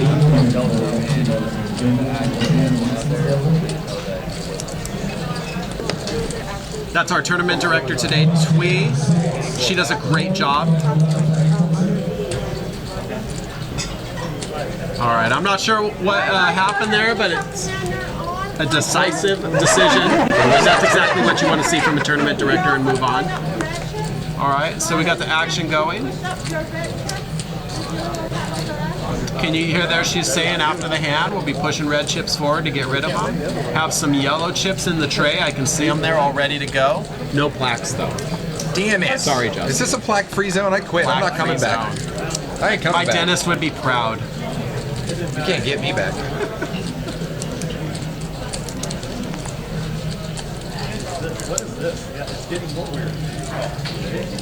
All right, Brad, with just a call, Gina almost checked. She almost checked. She's going to look at her cards one more time. Yes, it's still deuce four. Just checking. Almost nothing.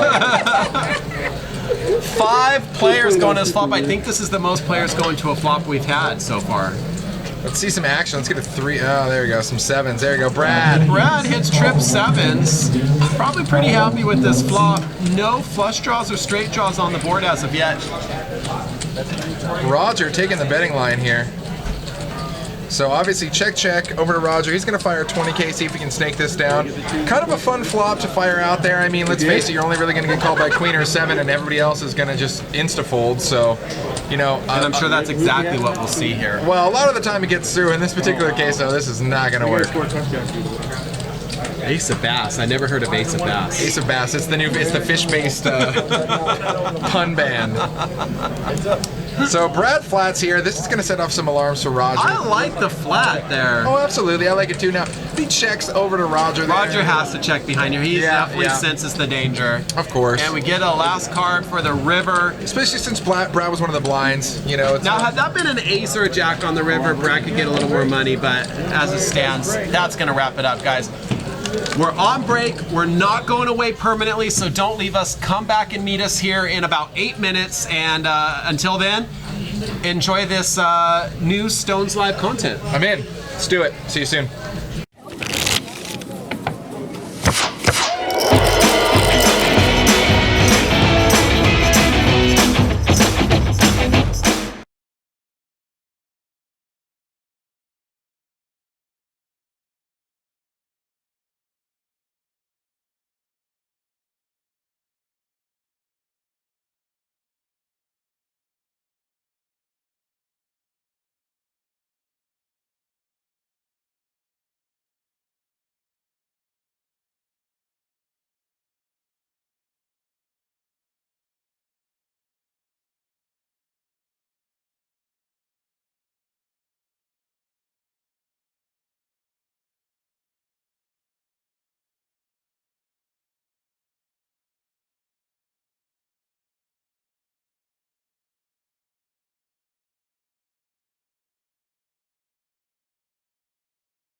Filled up quick. It was. I always wonder for, because there's always players like that get into the game and then all of a sudden everybody's chasing them around, or you got the player every time you sit down, everyone's trying to get on your left.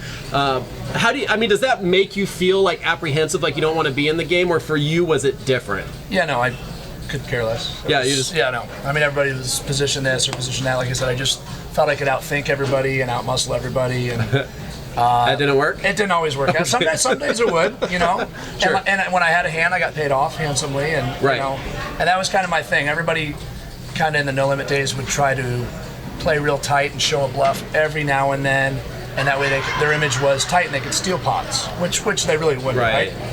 Mine was the opposite. I would show a bluff every time, so when I had a hand, I'd get paid off. That is kind of the beauty of that super hyper aggressive play, is that when you are finally at the point where you make a big hand, you might get paid off by 2 or 3 people. You might win scoop a huge pot. Yeah, I'd have a full house and get paid off by a pair on every street. In the long run, does it pay off to be that type of player? I had a few. I think it's very player dependent. It's personality dependent. Right. If you're that type in real life, I would do it. If you're kind of a tight, meek person in real life, I would not recommend it. Okay. But yeah, I had a few. After I learned for about a year, I had a few really good years playing poker, playing No Limit. I played in a lot of big games. I don't play much anymore because work, and I had a couple sons, and that kind of takes me away from it. But you mean family is more important than poker? Right, believe it or not. That is the most absurd thing I've heard today. Yeah. So down at Live at the Bike, you were there during, I guess, what was kind of the heyday of it. You had Bart Hansen, David Tuckman. Did you have Lyman there at that point, or did he come later after that? No, I knew him. I played a little PLO with him, but no. It was mostly Bart and Dave's show. Right. So I spent a lot of time playing with them and talking with them, and you know, I was a fan of Bart. I think Bart's a nice guy. Tuckman, not a big fan. We're gonna send this right to Tuckman, by the way. Okay, just make sure that he knows what's up. Tuckman's interview is next week, so we'll do some back and forth with this. Cool. So let's get to this hand that you played. This was a fun game. 10-25 No Limit on Stones Live. It was, I mean, it depends on your definition of fun. Well, for you, maybe not so much up to this point because you were getting beaten up. Right. I hadn't won a pot yet. I'd missed every combo draw. So you feel good when you pick up pocket jacks. I was happy with Right? the jacks. Yeah, I mean, no, actually, to be honest with you, when I'm running bad, I just figured, how am I going to lose this hand? That's Which usually kind of led to the psychology of Yeah. I might have slammed a few chips or whatever. that's usually how I feel when I get pocket jacks. I'm like, oh, because I play a lot of tournaments. How's this gonna? Yeah, I'm like, exactly. this my last hand. I see jacks. I'm like, oh, my last hand of it the was fun, tournament. yeah. It's been great knowing you guys. Okay, so pocket jacks, you raise 100 pre-flop. Harlan sitting behind you now. Do you know anything about Harlan at this point? I knew nothing about any He's a of these beast. guys. Yeah. He's a beast. He's a huge player. I would say put him in your category from like when you were back there gambling He and was going the crazy. only other guy at the table that played a little loose. Right. Everybody else was super. It was a tight game. Super nitty, yeah. All right, so when you bet 100 with your jacks, Harlan, and you don't know it at the time, he wakes up with ace king. He pops it to 350. It folds back around to you. Your decision here is just call. Right. Yeah. You're not thinking of raising. Well, just- I'm out of position. Like I said, Harlan was not the tightest, so I don't think I'm gonna get him to fold. And I mean, he's playing a lot of hands, so I think his range is a little bigger. And I haven't won a pot yet, so I'm not feeling real good about the situation. I got you. Okay, you guys get a flop. Okay. The flop is ace of club, a jack of heart, and a queen of diamond. Now this is a huge flop between pocket jacks and ace king. You flop a set. He's got top pair and he's got a straight draw. What's your thoughts here? Are you happy? Are you? So I was pretty happy, right? The only hand that I'm behind is aces or queens. His range was so wide open that I thought it was more likely he had ace king, ace queen, a hand in that range. You know, even two kings, I'm ahead of two kings. So I'm Right, really only scared. right. I don't put them on aces, so I'm really only scared of queens at this point. My stack was such that I had to play it a little tricky because I had a shorter stack. I don't remember what I had. I think I had 3,000 or 4,000. So my thought was he's definitely going to bet this flop because it's pretty aggressive. Right. So I think Were you checking, thinking you might raise him if he bets? yeah, depending on the size of how it went, kind of the size of his raise.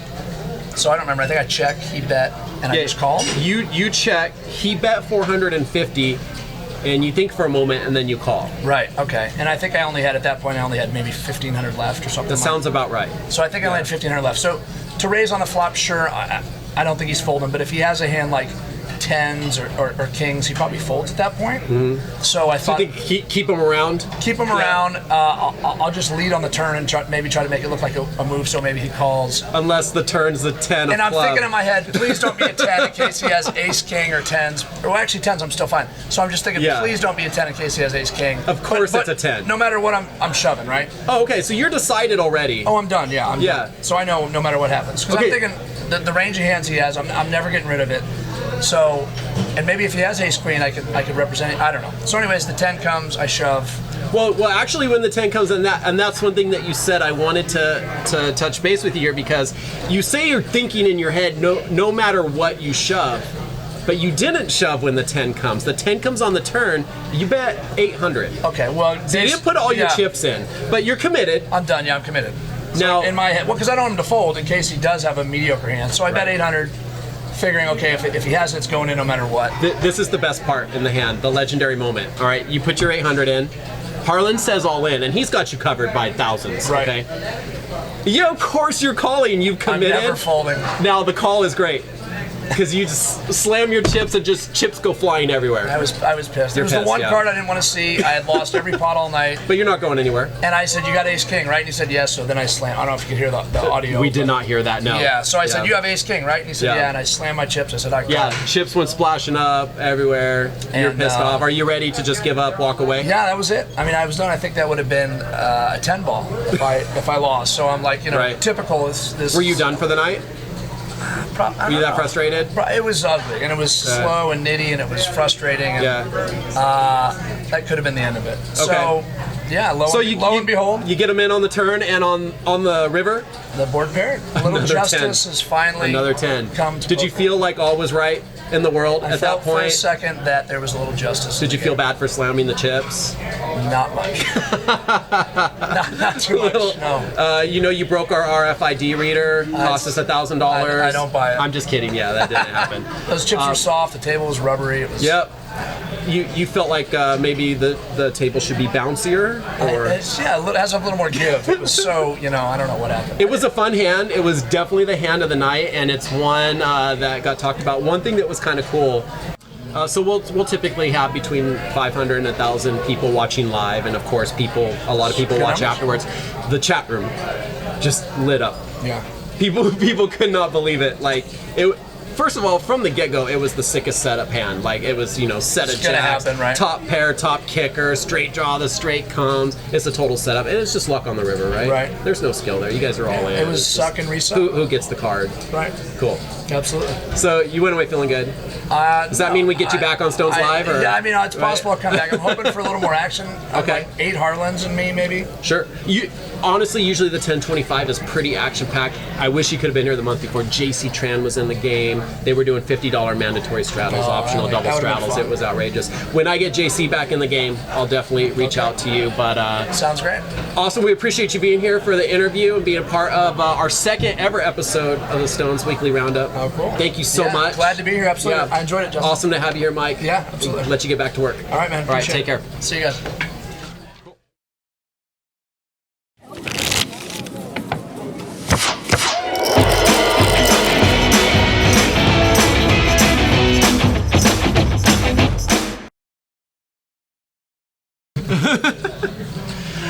Oh, it looks like we're back. I like how we're getting sneak attack today. And we're back, dude. Yeah. We're back. We're doing it, and our names may or may not be right. I don't even know who's who at this point, but it doesn't really matter. I'm glad you guys didn't come back like 20 seconds earlier, because what I was talking about, you do not want to know. It's So true. I talked to Twee about that rolling that Yes. happened What was it? right before. So Roger was first to act, and he thought he was the big blind, so he had the big blind amount out. So he put that out. And he realized that he wasn't the big blind, so he wanted to take it back.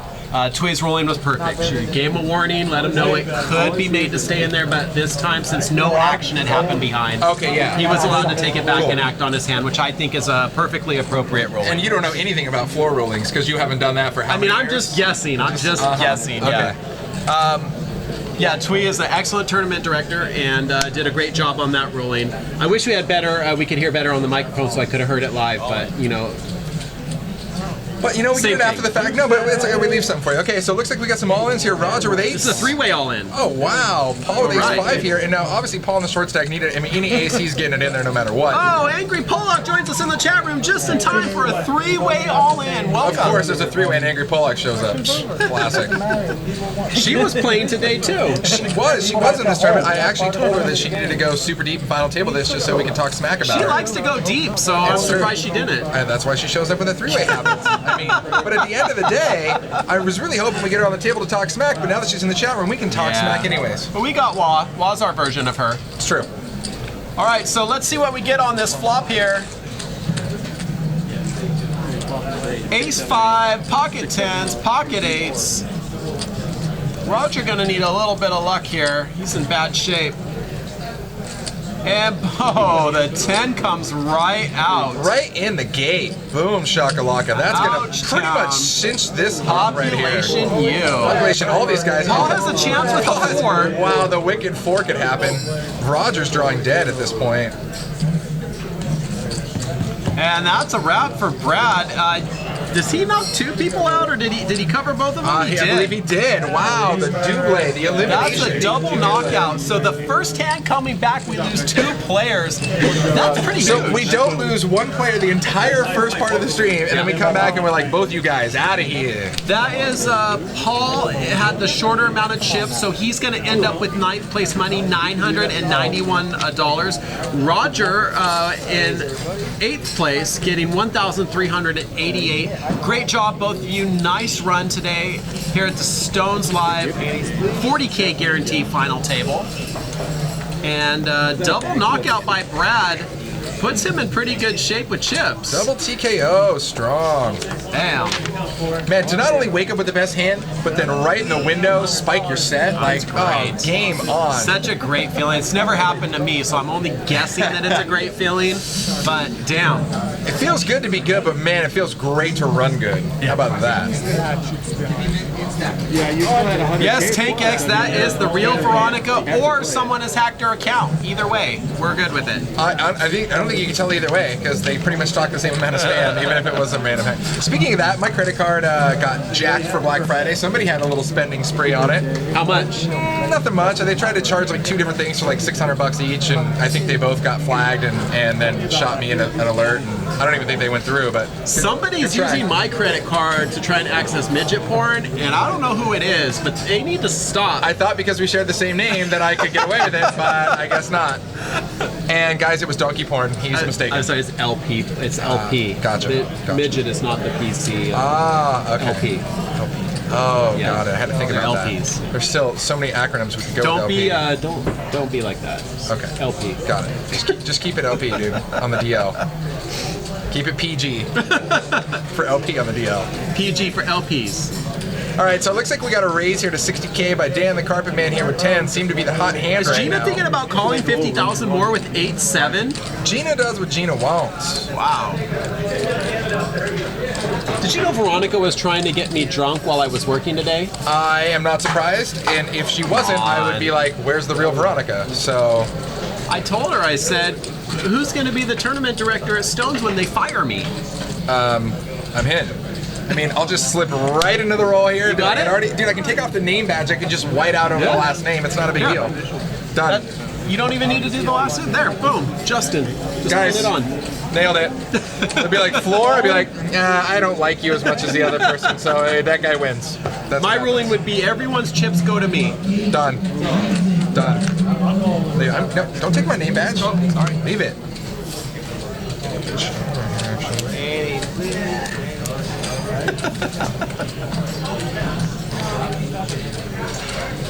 Straight here. Perfect.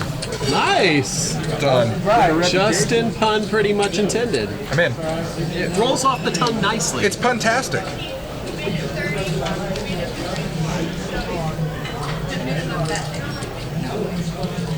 Tank X likes the stream and one of the Justins. I believe it. It's a coin flip. I know who it is. It's not a coin flip. No. It's me. Lies. All lies. Tank X and me, we hang out a lot, way more than you. So yeah, it probably is you. Yeah, it probably is you. I get old pretty fast. That's true. I had my run before you.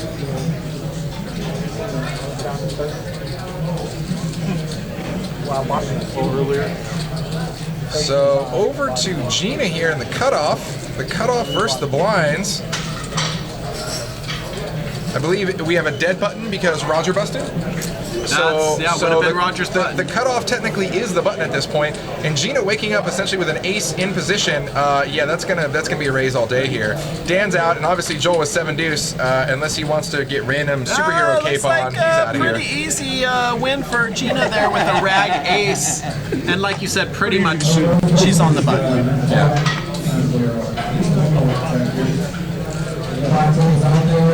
What's up with people talking about Ace of Base tonight? Jesus, guys. At least go with a cool 80s band like Flock of Seagulls. Or Aha. Little Take on Me. Duran Duran. Do a little Take on Me. Aha, one of the coolest music videos of Do an that era. acapella take on me right now. Are you ready? I'm not. I'm not What good a enough. loser. What a loser. Okay, how about you start and I listen? No, you're not gonna join me, dudes. You know what? We God, just play honestly, some Boys to I Men. said, yeah, we can do that for sure. Yeah, oh God. Just scrap it. I'm honestly, I vetoed it for the sake of the chat because I don't want you guys to put us on mute. That's really what we're shooting there for. I have 20 left. I actually. We do a little fight for your right to party. I'll just do it in the movie preview voice. Sold. You've got to fight for your right to paw. Wait. To I was paw. gonna come in on that part. Do the background vocals. Man. You've got to fight for your right to party. That's it. That's all you get for now. hope that was good. For now. That's it. That's it. Guys, I need alcohol in the booth if we're gonna do All here, right, guys. heads up to this flop. Ace is still in the lead since no one hits their flop. Andrew looking in good shape right here, but Cyrus gonna bet out. Yellow chips. Andrew, who's been getting beat up here, may be a little gun shy at this point.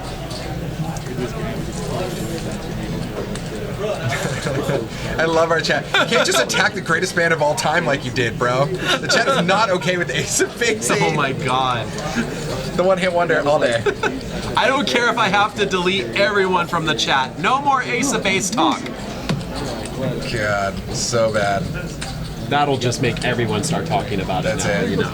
Ace of Base just became like the band of Stones now. I don't know how that happened, but thanks, chat. Eventually you just force-feed it down enough and we can figure it out.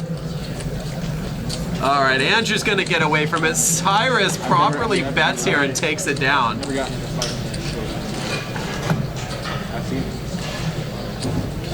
So taking a look at these stacks here, obviously Joel on the way short stack with 86k, blinds at 510. That and Andrew as well here with 8 and 11 bigs. They're going to have to pick a spot here pretty quick. Average stack now around 260 after the double elimination. And the worst anyone could do at this point, $1,784, which is pretty awesome unless they bought in 5 times. Which I don't think anybody here did. You would know. Not that we can divulge that, but hypothetically speaking, did anybody remaining here buy in any more than 2 or 3 times? Hypothetically speaking, I cannot say. You can't even get hypothetical? No, I could get theoretical. You get hypodermic? Wait, or hypodermic. That's something. Hype is something. All right, over to Wah here in first position. Jack 9 suited. He's like, hell yeah, I want some of this. Okay then. I'm gonna stack some chips. Get it in. And these, okay, so the funny thing about first position is, first position, either limping or raising, both look very strong, right? Because it's like, if you have a hand that you're like, I'm going to come in first position with these blinds when every chip matters, like, there's a reason, and it's not because I have crap. Now, in this particular case, Hawa's doing what he wants, obviously Jack 9 suited, but if he... Oh, Gina's coming in with about 100,000. That's not going to be very good for Hawa. Now, Gina with Ace-King suited, it's a monstrous hand in tournaments. And she's got him locked every which way, 2 of both overs, and suited to spades here. Which means that the Jack 9 would probably win. Yeah.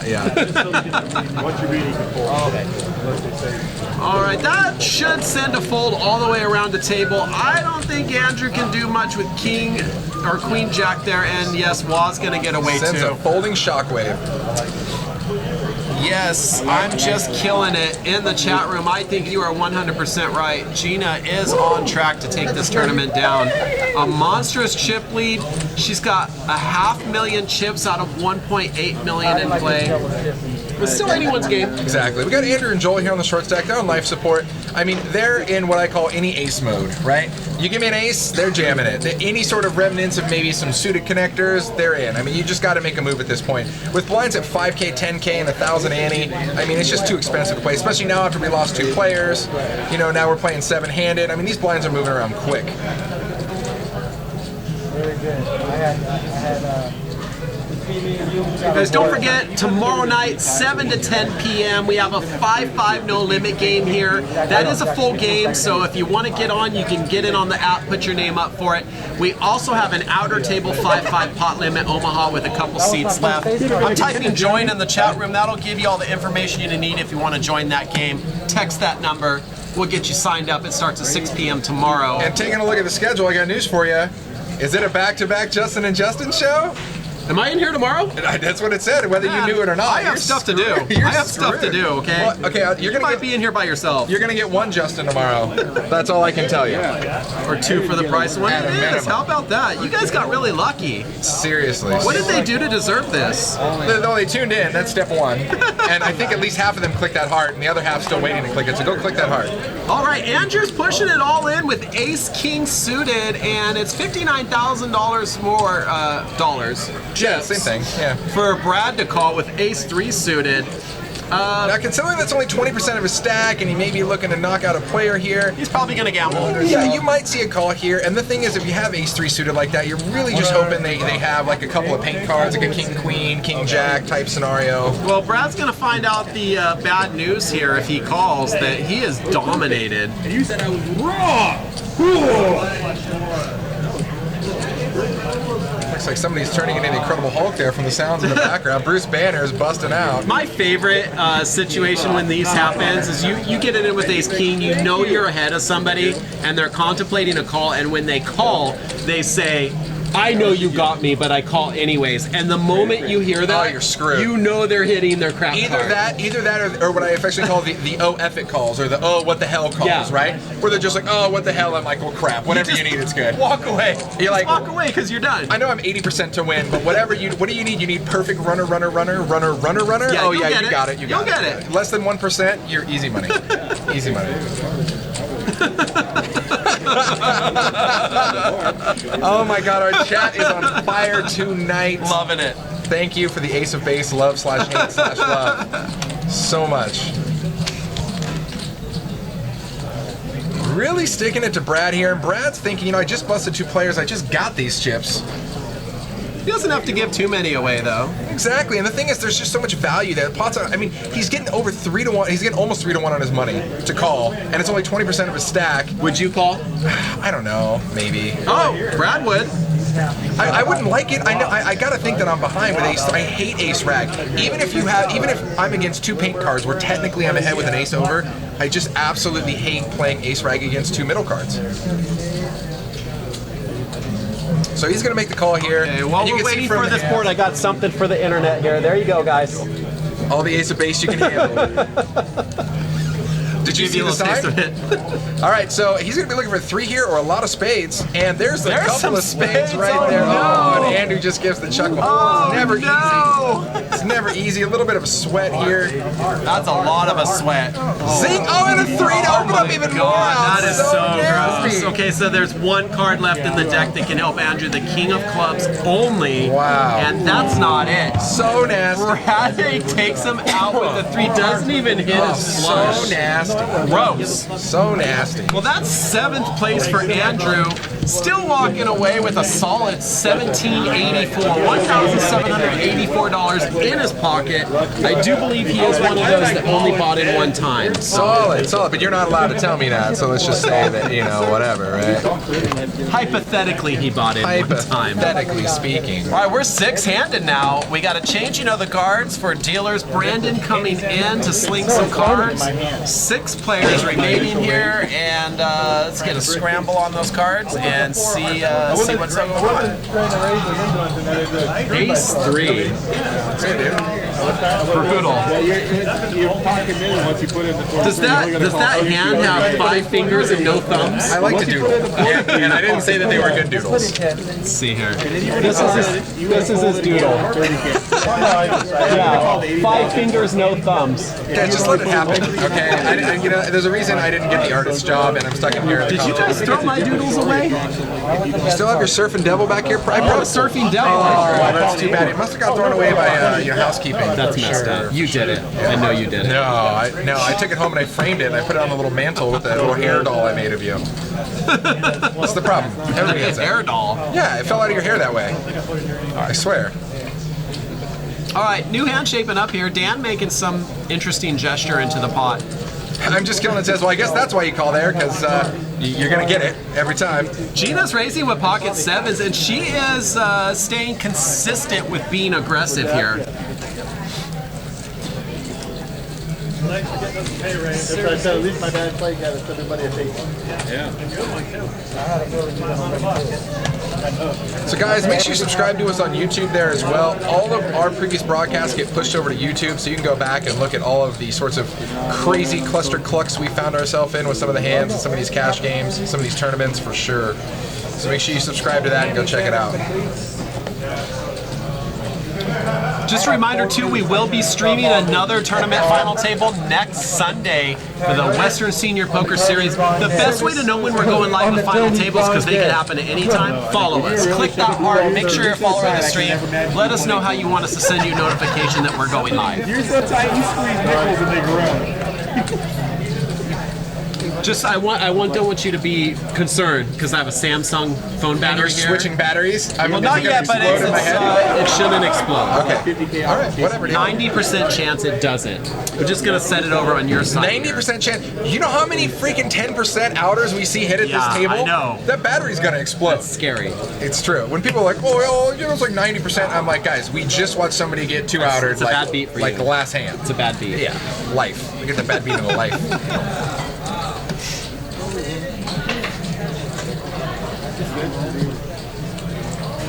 Game's gonna end in the tie.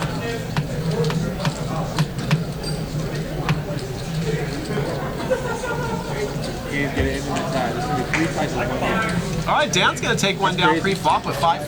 In the entire NFL history, there was 3 times. After that happened, I got a habit of flop, and I tried to like flop. It's gonna be just Joel here on the short stack, followed up by Dan the Carpet Man. Even Dan, though, still got about 20 bigs. Joel here sitting about 8, so definitely looking to get those chips in there. Joel's also been kind of quiet. Yeah. Just been surviving. Now he's skated through 3 extra money spots. You know, been not really involved in a lot of hands, but has now earned himself an extra couple grand. Worked his way up to at least 23.79. Yeah. That's the worst he can do. And look at this, Joel under the gun, finally, kings. And the cool thing about this actually is that you're short stacked. Everybody knows you're short stacked. Everybody knows you're looking for pretty much any kind You're of going hand. to get action. Yeah, so any kind of hand. So I mean, he picks up ace deuce. He's making the same move here with kings. But and now is he going to come in for a small raise? Because that would actually almost look even more fishy. I would just open shove it. Yeah, I would too. Because if any sort of raise, it's like you're begging for action. So if I was Joel here, I'd just open shove it because you do that with ace deuce anyways. Oh, he's just make a little raise. Make a little 30,000. raise. He wants to get some action on these kings. He does. I mean, I can't fault him for it. Not the way I would have played it, but again, you know, it's not the worst way to play The it. problem is here you potentially let a rag ace in cheap. But, you know, maybe that's what he wants. Exactly. And He's like, ready to risk it. Dan's dancing. He hasn't even decided what he's going to do. He's definitely dancing. He's He decided does have that. the rag ace, so I have a feeling Dan's going to call. It's 15K more. Dan is also, you got to remember, Dan's actually the second shortest stack at this table, though, too. So it's not like he's eager to really just start, you know, bluff or, you know, just firing in chips just to see what happens either. Didn't play a hand at all. Dan sizing up Joel's chips, just seeing what he has behind, what the potential damage is if he misses here. For me, though, it's so fishy for somebody to essentially pot dedicate themselves in first position on the short stack and not have a monster. And that's what Dan picks up there, I think. Dan gets away, and you know, the funny thing about it is, I think if he jammed, he had more potential for somebody to call there. However, with that being said, it doesn't really matter. Nobody was going to call there. I don't think Dan was going to call even if he jammed all in anyway. So.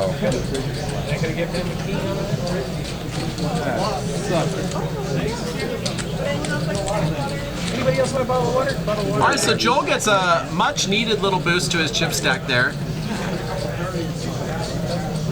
So now, even six-handed, still 25,000 up for grabs pre-flop before anyone puts chips in. So even though we've lost 3 players with the blind and antes increasing, there's even more to fight for, and you're taking blinds much more rapidly at this point. Yeah.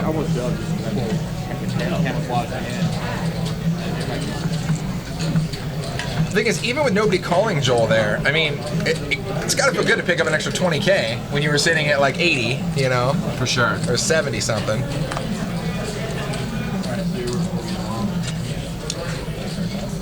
So I'm just going to ask a question, like how good of an ace would Dan have needed there to either shove it or...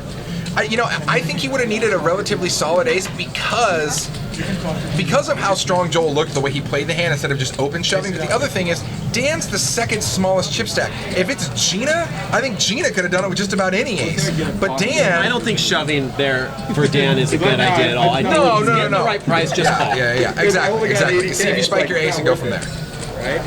So look at this flop here, 9-5-4. Dan spikes runner, potential flush draw, as well as an inside straight draw on the flop here.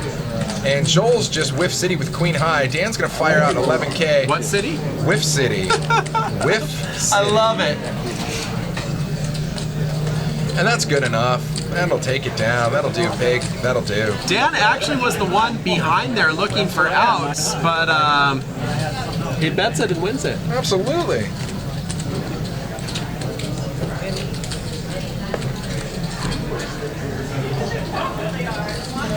So now our 2 big stacks there. Looks like we got Gina at 500K.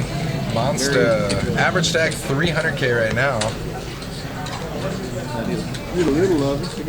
And even the average stack, guys, it's 30 bigs. It's not like you got a whole lot to work with here. Citadel Kronk 14, what's up, buddy? Thanks for joining us. I want to get it in there and hopefully I hold.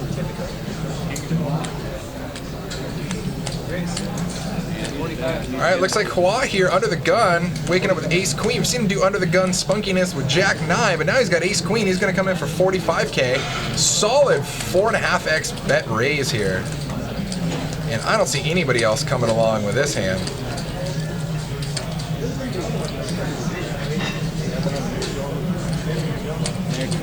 Citadel Crunk, yeah, both of us play for sure. This guy generally is running the tournaments most of the time here. That's why he gets the fancy suit. And yeah, I'm not good at playing, so I just run tournaments. And I just get funny shirts. I found I can't lose any money when I'm running the tournament. It's true. Yeah. It's true.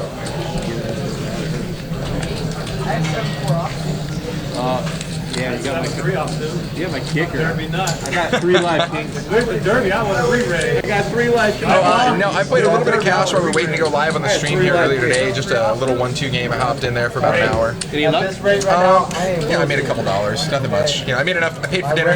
Cool. It's good. That's a win. Yeah. Those are God, I have a better Paid for dinner, tipped some dealers. Everybody won. As far as me and the dealers are concerned. That's all that matters. In the house. That's all that matters. We did have one of our fellow commentators actually run through this tournament as well, and one of the tournament directors, another tournament director. Con actually cashed in this tournament, got 12th place, got a little bit of dough. Great run, Con. Would have loved to see him at the final table, but it just wasn't in the cards. Like that one? I see what you did there. I feel like this is not the first time you've used this line. I've actually been saving that for quite some time. I bet you have. The buy into this was $350. Dan opening up, looks like for 45,000 approximately. We'll get the graphics catch up here. It's 55,000, and that might be enough to send it around the table and scoop the pot.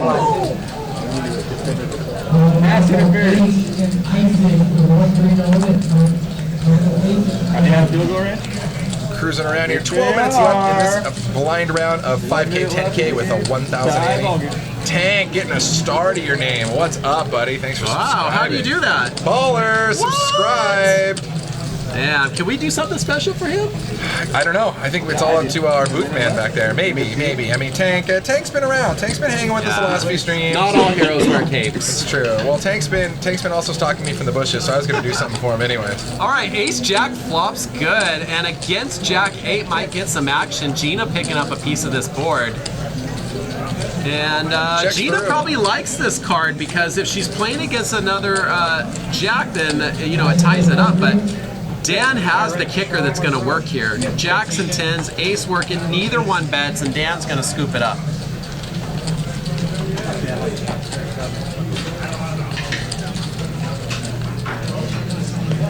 Oh, it feels good to pull those chips in, doesn't it? Oh, yeah. Annie's that, everybody, please? That is. We are in the money now. From the window? Is that where they're stalking you from? That's where they stalk me from, yeah, from the windows, from the bushes. I think he's in your closet. I think he's stalking you from your closet. I have nightmares. Mass to see, come out of the closet. I have nightmares of people, sounds like an R. Kelly song. I have nightmares of people like standing over me and like just watching me sleep and breathe heavily, and now I think it was more like just really happening. Mass to see was like strange. Yeah, that's very strange. Yeah, I'm not surprised. White Camp, what's going on? Thanks for joining us. All right, so action over to Joel here, checking out Cyrus with 8-3. He's going to be gone. Oh, Battle of the Blinds here. Hua versus Brad here, and Hua's coming in to raise. Not his first rodeo. 8-3. I love it. Solid. Boom. It doesn't matter. He's got two. You see that look on his face? He knows he got away with something there. He's got 2 wild cards. I was irritated when you pulled it. Really? You're not going to call 20K with everyone about in the same range except for Joel. They're trailing behind at 8 big blinds. 83,000 in play for him. Everyone else somewhere between 2 and 4, almost 500,000 for the top stack. It's a pretty evenly matched final table. Everyone's been pretty conservative here too. Most of the big action that's happened has been because the deck has just set it up to happen. Yeah.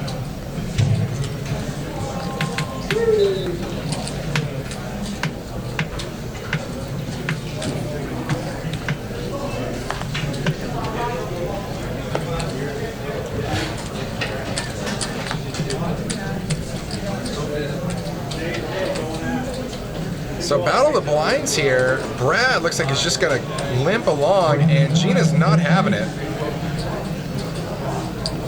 Gina's taking it up, and you know, considering Brad had just got blown off the big blind in the very previous hand, he might be looking to defend here. And also, Queen 9 heads up, not a horrendous hand, so he might think that Gina's just trying to get out of line here and get a little frisky. Although we've seen Gina, she's been playing pretty tight, relatively speaking. So that's you know, I would put her on a little bit bigger hand than that. Well, the flop misses everyone. So they both check, and now Gina catches that turn card. She's in great shape now, so she's gonna take a little stab at it. Brad checks, Gina's stacking up chips. Brad already looks like he's ready to release it. However, he does have an open-ended straight draw. Does he get the right price to call here is the question. And it looks like the answer might be yes for him. Yeah, look at that. He's thinking about it. No, I think this is a posturing fold here. I think this is a bit of posturing. He's grabbing the chips. He's thinking about it, but I think he might end up folding here. Oh no, coming in for is it a raise? No, calling. Oh, okay, you got me. I was all excited. Oh look, and he got there.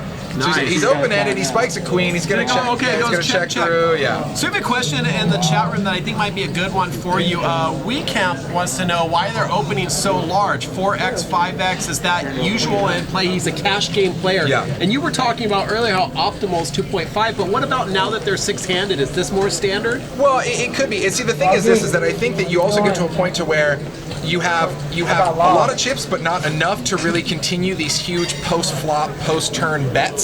So I think what a lot of these players are doing is they're betting larger at this point to either commit somebody to push or just fold.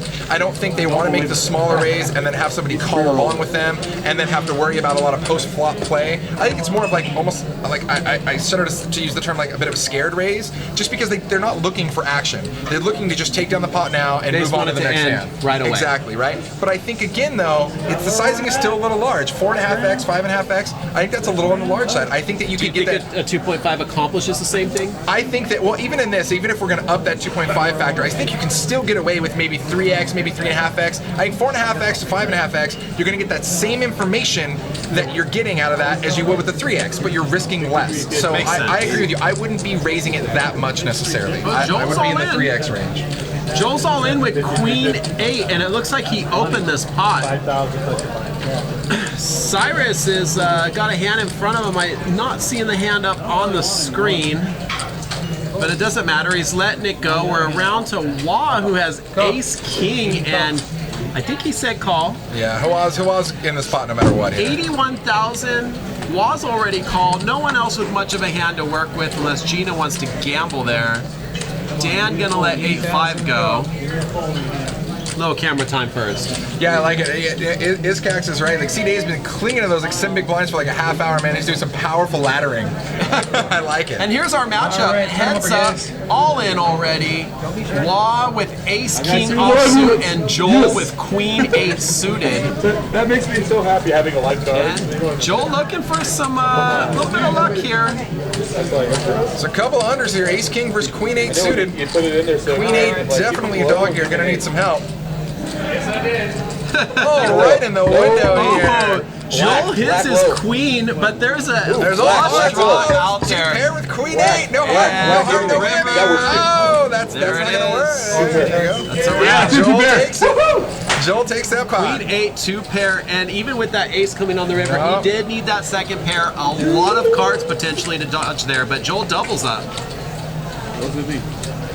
And I believe, like you said here, we had somebody in the chat say, Joel hanging on to those big blinds, powerful laddering. He missed it. Love it. It's working for him. Joel back in the mix here now, no longer the small stack. He jumped ahead of Wah. 180K for Wah, 17 big blinds, and Joel's up there at 184, just barely notching. That definitely helps balance out the table a little bit more, you know what I mean? Yeah. It's now it's like, okay, even your 2 small stacks aren't exactly like, 180K is still enough to really hurt you. 18 bigs is enough to stack you when the average stack is only 30 bigs. Yeah. DD, please. So they're calling tournament director over. This could be a decision or a proposal. Let's see what they're up to. In Man, the if meantime, they're gonna propose to Chop, that was the pot of the night for Joel. Then I at that point, thought they were going to propose marriage. Oh, no, I don't think so. I mean, that is legal now, but you know, at the end of the day, I mean, that could be like the pot of the night for Joel to hang on, because if he obviously loses balance and everything going on now, or possibly having enough chip stack value to orchestrate a chop. So, if they were to discuss a chop, we do require our players in the live stream to play 2 hours. Okay. So they're just past that mark right now, to where if they want to talk about it, they can, or they can choose to play it out. Nice.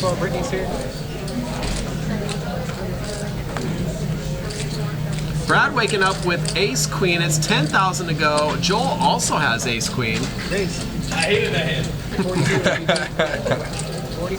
Are we sure you were going for pink, not yellow? I thought you were going for pink. Yellow. So it looks like a raise here to 42K from Brad in the cutoff. Brad, our resident big stack here, after taking some chips off Gina. All right, back around to Joel. He's going to peel the cards and see he has Ace Queen as well. Now, Brad's raised 42,000 into him here, so it's decision time. And he just got some fresh chips. Let's see what he's going to do with them here. What's that?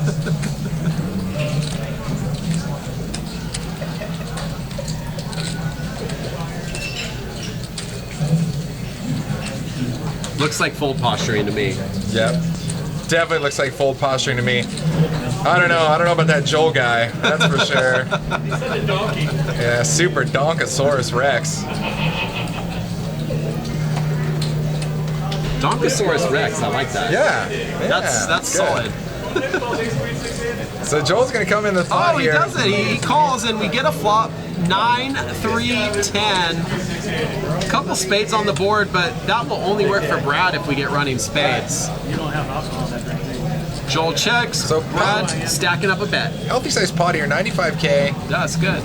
Brad's gonna stack up here, and the problem with Joel is he doesn't have enough to really, get spunky with his hand. Brad's got the power of the raise. He's got the power of. He shows his ace queen folds. It would have been funny if Brad picks up ace queen too. Throws Well, it. I mean, Brad had everything. He had the power of the raise. He had the power of being the pre-flop aggressor. He had the power of the position. I mean, it was gonna happen. If it was a total missed flop like that, it was gonna go And down. he's been sticky and aggressive this entire tournament. So, and it's paid off for him. Now he's actually climbed to be the chip leader, 572,000. Yeah. Tui walking over there with paper and pen. So it sounds like they are negotiating a chop.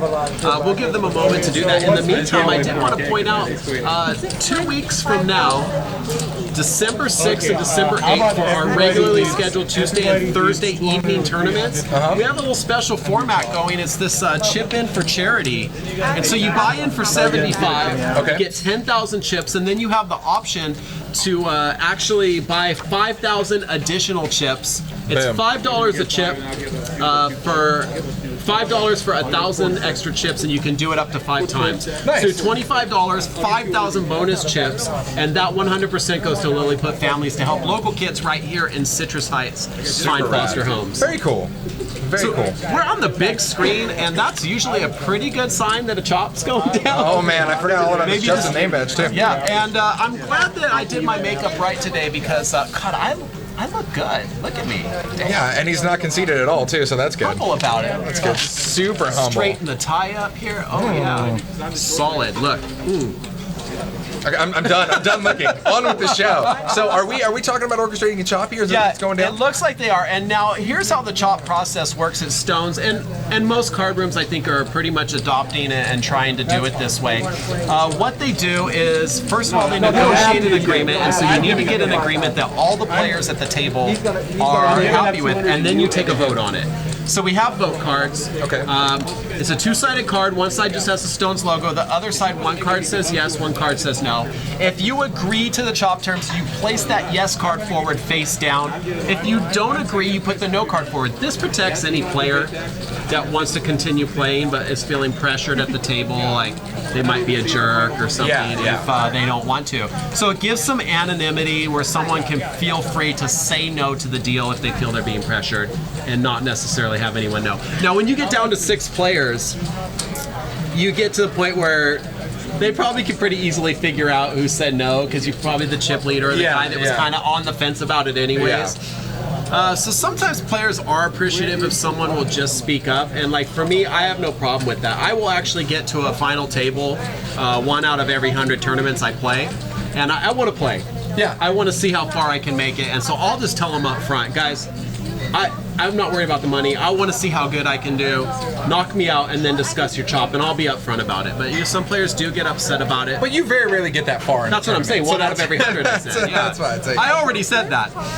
So, anyways, this kind of protects those players that may want to do that, but feel like everyone's going to think they're a jerk. Gotcha. So they do have the vote cards out, which means they've agreed to some sort of deal, and now they're voting on it. So it's a yes card forward. If we get all yeses unanimously from everyone, this will be a chop. If not, we'll get the cards back in the air and keep playing. So a quick update. It looks like you were saying Michael Longcar's over there in the other big tournament. Apparently they are down to 5-handed, and he's the current chip leader. Nice.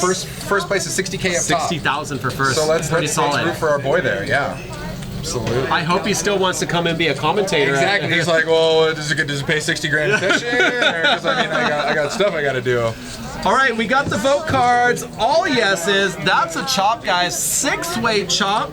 And this is actually a pretty brilliant chop. Sick. $5,088 a piece, just narrowly avoiding mandatory tax papers. And check that out. And that's actually better than third place money. A little in between second and third place cash. Pretty there. damn good. So 6 players deciding to call it quits, chop it up 6 ways, getting $5,088 a piece. And our chip leader at the time was Brad.